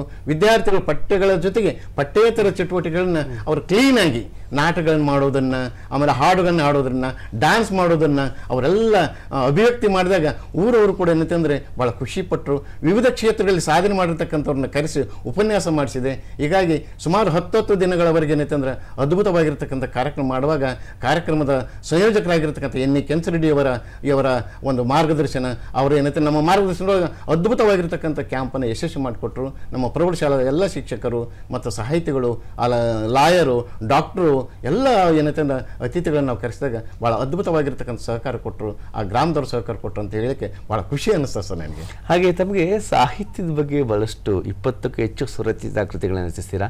ಸಾಹಿತ್ಯದ ಬಗ್ಗೆ ಮೊದಲು ಆಸಕ್ತಿ ಬಂದಿದ್ದು ಯಾವಾಗ ತಮಗೆ? ಸರ್ ಅದೇನಂದ್ರೆ ನಾನು ರೇಡಿಯೋ ಕೇಳ್ತಾ ಇದ್ದನ್ನೆಲ್ಲ. ರೇಡಿಯೋ ಕೇಳಿದ್ಮೇಲೆ ಏನಂತಂದರೆ ನಮ್ಮ ಪ್ರೌಢಶಾಲೆ ಬಂದಾಗ ನಮ್ಮ MC ಹಿರೇಮಠ್ ಸರ್ ಅಂತ ಕನ್ನಡದ ಶಿಕ್ಷಕರಿದ್ದರು. ನಮ್ಮ ಡಾಕ್ಟರ್ KB ಬೇಳೆಯವರು ನಮ್ಮ ವಿದ್ಯಾಗುರುಗಳು ಹೌದು ಮತ್ತು ಆ ಶಾಲೆ ಮುಖ್ಯೋಪಾಧ್ಯಾಯರು ಹೌದು. ಹೀಗಾಗಿ ಏನಂತಂದ್ರೆ ಅವಾಗ ಅವ್ರು ಏನು ಮಾಡ್ತಂದ್ರೆ ಗೋಷ್ಠಿಗಳನ್ನು, ಆಮೇಲೆ ಕವನಗಳನ್ನು ವಾಚನ ಮಾಡಲಿಕ್ಕೆ ಅವಕಾಶ ಮಾಡಿಕೊಡ್ತಿದ್ರು, ಪ್ರಬಂಧವನ್ನು ರಚನೆ ಮಾಡಲಿಕ್ಕೆ ಅವಕಾಶ ಕೊಡ್ತಿದ್ರು. ನಾನು ಅವಾಗ ಪ್ರಬಂಧದಲ್ಲಿ ಪ್ರಥಮ ಸ್ಥಾನ ಪಡೆದೆ, ಕಾವ್ಯಗಳನ್ನು ರಚನೆ ಮಾಡೋದರಲ್ಲಿ ಉತ್ತಮವಾದಂಥ ಪ್ರಶಸ್ತಿಯನ್ನು ಪಡೆದೆ. ಹೀಗಾಗಿ ಏನಂತ ಅದು ಬೆಳೀತಾ ಬಂತು. ಸೊ ಹೀಗಾಗಿ ನಾನು ಡಿಗ್ರಿಗೆ ಹೋದ್ಮೇಲೆ ಶಿವಕುಮಾರ್ ಕಲ್ಲೂರ್ ಅಂತೇಳಿ ಸಿಂಧನೂರ್ ಅವರು ನನ್ನ ಜೊತೆಗೆ ಓದ್ತಾ ಇದ್ದೆ, ನನ್ನ ಜೂನಿಯರು. ನಾವೆಲ್ಲ ಏನಂತಂದ್ರೆ ಆ ಇಡೀ SA ಕಾಲೇಜ್ನೊಳಗೆ, ನಾ ಡಿಗ್ರಿ ಓದುವಂಥ ಕಾಲೇಜ್ನೊಳಗೆ ಪತ್ರ ಬಂದರೆ ಒಂದನೇದು ಶಿವಕುಮಾರ್ ಕಲ್ಲೂರ್ ಅವರು, ಎರಡನೇದು ನಂದಿರ್ತಿತ್ತು ಅಂತ.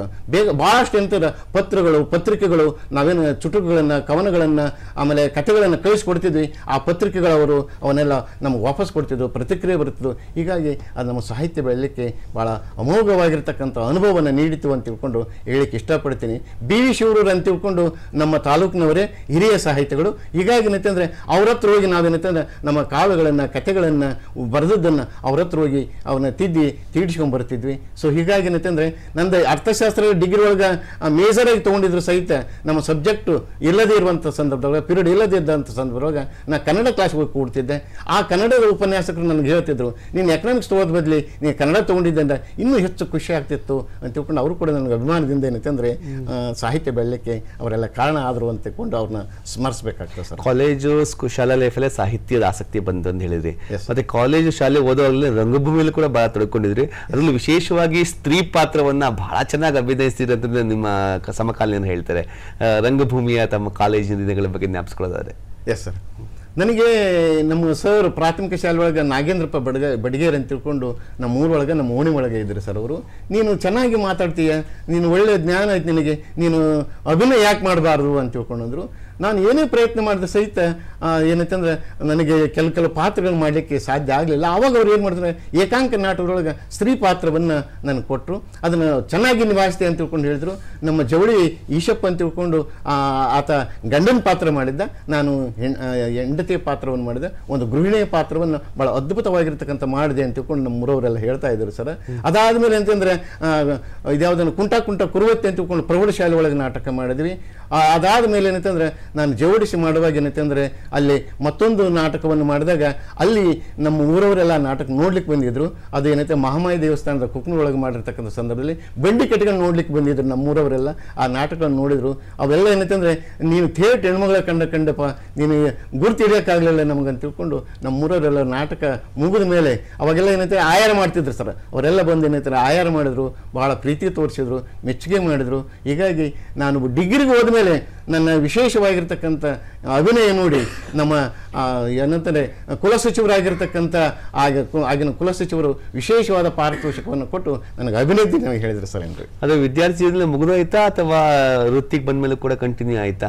ಇಲ್ಲ ಸರ್, ಏನಂದ್ರೆ ವೃತ್ತಿ ಬಂದ ಮೇಲೆ ನಾಟಕಗಳ ಬಗ್ಗೆ ಆಸಕ್ತಿ ಕಡಿಮೆ ಆಯಿತು, ಅಧ್ಯಯನದ ಕಡೆಗೆ ಜಾಸ್ತಿ ಆಯಿತು. ನಾನು ಡಿಗ್ರಿಯಲ್ಲಿ ಕನ್ನಡ ಮೈನರ್ ಜಾನಪದ ಮಾಡಿದ್ರಿಂದ ಜಾನಪದದ ಅಧ್ಯಯನ ಮತ್ತು ಏನೈತೆ ಅಂದ್ರೆ ಅವುಗಳನ್ನು ಬೆಳೆಸುವಂಥ ಕೆಲಸವನ್ನು ನಾನು ಮಾಡಬೇಕಾಯಿತು. ನನ್ನ ಗೆಳೆಯರಾಗಿರ್ತಕ್ಕಂಥ ಸಿದ್ದಯ್ಯ, ಅವರ ಊರವರಾಗಿರ್ತಕ್ಕಂಥ ನೂರಂದಯ್ಯ ಅಂತ ಇಟಿಗೆ ಅಂತ ತಿಳ್ಕೊಂಡು ಯಜಮಾನರಿದ್ದರು. ಅವರನ್ನು ತಮ್ಮೂರಿಗೆ ಕರ್ಕೊಂಡು ಹೋಗ್ತಾ ಇದ್ರು. ಅವರು ಏನಂತಂದ್ರೆ ಆ ಊರೊಳಗೆ ಕರಡಿ ಮೊದಲಿತ್ತು. ಆ ಕರಡಿ ಮೊದಲಿಗೆ ಏನಂತಂದ್ರೆ ಸರಿಯಾದ ಪರಿಕರ ಇರಲಿಲ್ಲ. ಆ ನಮ್ಮ ನೂರಂದಯ್ಯವರು ಏನು ಮಾಡಿದ್ರು ಅಂದರೆ ಆ ಬೇಕಾಗಿರ್ತಕ್ಕಂಥ ಪರಿಕರಗಳನ್ನು ತಮ್ಮ ಮನೆಯ ಬಂಗಾರವನ್ನು ಮಾರಿ ಅವರು ಕೊಡಿಸಿದ್ರು. ಸೊ ಹೀಗಾಗಿ ಏನಂತಂದರೆ ಆ ಊರೊಳಗೆ ಅದು ನಿರಂತರವಾಗಿ ನಾನು ಪ್ರೌಢಶಾಲೆಯಲ್ಲಿ ಇದ್ದಾಗಲೇ ಆ ಒಂದು ಸಂಪರ್ಕ ಇದ್ದಿದ್ದರಿಂದ ಅವರು ಜಾನಪದ ಕಲಾವಿದರಿದ್ದರು, ಹಾಡುಗಾರರಿದ್ದರು, ಆಮೇಲೆ ಮಹಿಳೆಯರಿದ್ದರು, ವೀರಗಾಸರಿದ್ದರು. ಅವ್ರನ್ನೆಲ್ಲರನ್ನ ಏನು ಮಾಡಿದೆ ಅಂದರೆ ಒಂದೊಂದು ತಂಡವನ್ನಾಗಿ ಮಾಡಿ ಅವ್ರಿಗೇನೈತೆ ಮಾರ್ಗದರ್ಶನ ಮಾಡಿದ್ವಿ. ಇವತ್ತು ಅದ್ಭುತವಾಗಿರ್ತಕ್ಕಂಥ ಅಂತಾರಾಷ್ಟ್ರೀಯ ಮಟ್ಟದೊಳಗೆ ಶರಣಯ್ಯ ನೂರಂದಯ್ಯರ ಮಗ ಶರಣಯ್ಯ ಏನೈತೆ ಅಂದ್ರೆ ಇವತ್ತು ಅಂತಾರಾಷ್ಟ್ರೀಯ ಮಟ್ಟದ ಕಲಾವಿದರಾಗಿ ಬೆಳೆದಿದ್ದಾರೆ. ಅವರೆಲ್ಲ ಬೇರೆ ಬೇರೆ ಏನೈತೆ ಅಂದರೆ ಆಕಾಶವಾಣಿಯೊಳಗೆ, ಆಮೇಲೆ ಮೈಸೂರು ದಸರಾದೊಳಗೆ, ಹೀಗೆ ಅಂತಾರಾಷ್ಟ್ರೀಯ ಮಟ್ಟದೊಳಗೆ ಏನೈತೆ ಕಲಾಕಾರ ಬೆಳೀಲಿಕ್ಕೆ ನನ್ನ ಮಾರ್ಗದರ್ಶನ ಪಡ್ಕೊಂಡಿದ್ದಾರೆ. ಮತ್ತು ಅಲ್ಲಿ ನಾನು ಏನಂದರೆ ಗೌರವ ಅಧ್ಯಕ್ಷರನ್ನಾಗಿ ಆ ಕರಡಿಮದಲಿನ ಸಂಘಕ್ಕೆ ಗೌರವ ಅಧ್ಯಕ್ಷರನ್ನಾಗಿ ಕೂಡ ಮಾಡಿದ್ದಾರೆ ಸರ್. ತುಂಬ ಸಂತೋಷ. ಜೈ ಭಾರತ, ಹೂ ಬಣ್ಣದ ಬಳ್ಳಿ, ಹೀಗೆ ಅನೇಕ ಕವನ ಸಂಕಲನಗಳನ್ನ ಹೊರತಂದಿದ್ದೀರಾ. ತಮ್ಮ ಕವನ ಸಂಕಲನದ ಬಗ್ಗೆ ಮಾತಾಡಿದರೆ? ಎಸ್ ಸರ್, ನನಗೆ ಆರಂಭದಲ್ಲಿ ಏನು ಸಾಹಿತ್ಯದ ಒಲವಿತ್ತಲ್ಲ ಸರ್, ಅವುಗಳನ್ನು ಯಾವ ರೀತಿ ಅಭಿವ್ಯಕ್ತಿ ಮಾಡಬೇಕು ಅನ್ನೋ ಕಾರಣಕ್ಕೆ ಇವೆಲ್ಲ ನಮಗೇನೈತಂದ್ರೆ ದೇಶ, ಭಾಷೆ, ನೆಲ, ಜಲ, ರೈತರು ಇವೆಲ್ಲ ಏನದಲ್ಲ ಇದು ಶುದ್ಧವಾಗಿದ್ದರೆ ನಮ್ಮ ದೇಶ ಅದ್ಭುತವಾಗಿ ಆಗ್ತದೆ, ಭಾಳ ಚೆನ್ನಾಗಿ ಆಗ್ತದೆ.